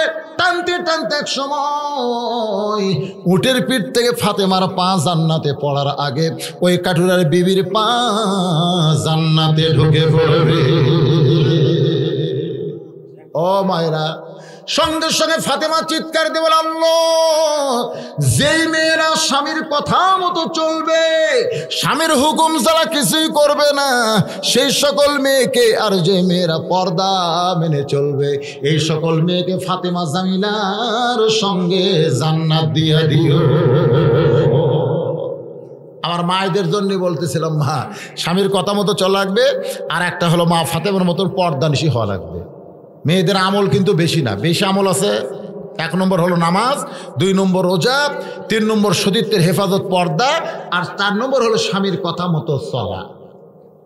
এই 4টি আমল যদি মেয়েরা করতে পারে, আল্লাহ জান্নাতের 8টা দরজা খুলে দিবে। যে কোনো দরজা দিয়ে তারা ফাতেমার সঙ্গে জামিলার সঙ্গে জান্নাতি হয়ে যাবে। সুবহানাল্লাহ। আল্লাহ পাক আমাদের সকলের জন্য কবুল করুন। ফজরের নামাজ আমাদের জামাতের সঙ্গে আদায় করতে হবে, এজন্য রাত বেশি করতে চাইছিলাম না, 12টার মধ্যে কমপ্লিট, কিন্তু দেরি হয়ে গেল। ইস্তেগফার পড়ো সকল। আস্তাগফিরুল্লাহ রব্বি মিন কুল্লি জামবি ওয়া তুবু ইলাই, আস্তাগফিরুল্লাহ রব্বি মিন কুল্লি জামবি ওয়া তুবু ইলাই, লা হাওলা ওয়ালা কুওয়াতা ইল্লা বিল্লাহিল আলিয়্যিল আযীম।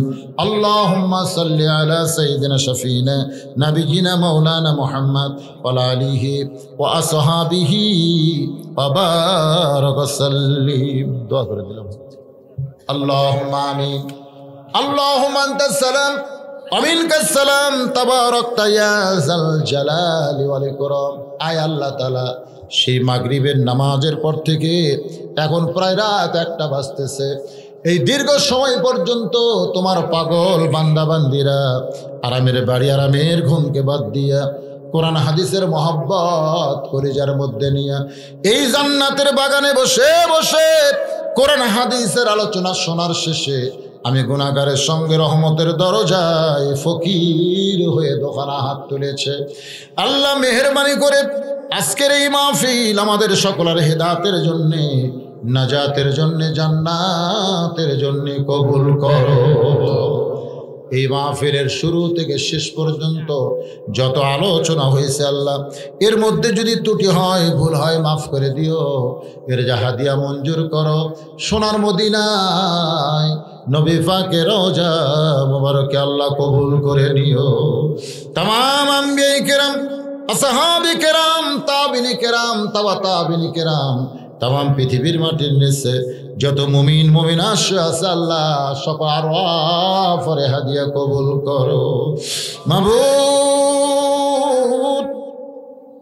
আমরা যারা হাত তুলেছি, আমাদের মধ্যে জনম দুঃখনী মা যাদের কবরের ঘরে চলে গেছে, আল্লাহ মেহেরবানি করে মায়ের কবর জান্নাতের টুকরা কবুল করো। বাবার বাড়ি ঘর সবই আছে, আমি সহ আমরা যারা বাবা হারা এতিম হয়ে গেছি, আল্লাহ মেহেরবানি করে বাবার কবর জান্নাতের টুকরা কবুল করো। মাবুদ, তোমার যে বান্দারা কষ্ট করে মেহনত করে হাজার হাজার টাকা খরচ করে আজকে ভান্ডার জামি মসজিদের জন্য মাহফিল লাগায় দিয়েছে, আল্লাহ এই সকল বান্দাদেরকে তুমি জান্নাতি বান্দা হিসাবে কবুল করো। প্রতি বছর এমন করে একটা জান্নাতের বাগান যেন তারা লাগাতে পারে, এমন ইমানি শক্তি আল্লাহ এদেরকে দান করে দাও। আয় আল্লাহ তাআলা 5 ওয়াক্ত নামাজ মসজিদে জামাতের সঙ্গে আদায় করার তৌফিক এই যুবকদেরকে দিয়ে দাও আল্লাহ। শুধু কোরআনের মাহফিল করে কি হবে যদি তারা নামাজি না হয়? তাই যারা কষ্ট করে মেহনত করে এত সুন্দর জান্নাতের বাগান লাগাইছ আল্লাহ তাদের সকলকে 5 ওয়াক্ত নামাজি কবুল করে নাও। এই আল্লাহ আমার মা বোনেরা পর্দার অন্তরালে বসে বসে শুনেছে, আমি মা বোনদের জন্য বলি, মা মেয়েদের 1 নম্বর আমল হলো পর্দা। পর্দাতে যদি মেয়েরা না থাকে ইন্না লিল্লাহ পড়া ছাড়া আমাদের উপায় নাই। মায়েরা পর্দার ভিতরে থাকবেন। স্টার জলসা, জি বাংলা, ওই ভারতের চ্যানেলগুলো দেখা থেকে বঞ্চিত হবেন, বিরত থাকবেন। আল্লাহ পাক আপনাদের মা ফাতেমার সঙ্গে জান্নাত দিয়া দিবে। আমাদের মধ্যে অসুস্থ যারা আছে আল্লাহ সুস্থ করে দাও, অভাবকে মোচন করে দাও। মাঠে ময়দানে ফসলগুলো আল্লাহ রহমত বরকতে আল্লাহ তুমি হেফাজত করো। আজকের মাহফিলের সম্মানিত সভাপতি, গ্রামের জামায় যোগ্য আলেমে দ্বীন আমার ভাইজানকে আল্লাহ তুমি কবুল করো। আজকের এই মাহফিল কমিটির সভাপতি, সেক্রেটারি, কেশিয়ার সদস্য আল্লাহ সবাইকে তুমি মাফ করে দাও। মসজিদ কমিটির সভাপতি, মসজিদ কমিটির সেক্রেটারি, কেশিয়ার, ইমাম, মুয়াজ্জিন, মুসল্লি আল্লাহ সবাইকে তুমি কবুল করো। এতগুলো মানুষের মধ্যে যার 2 কানা হাত পছন্দ করো সেই 2 হাতের উসিলায় আজকের মাহফিলকে আল্লাহ তুমি কবুল করো।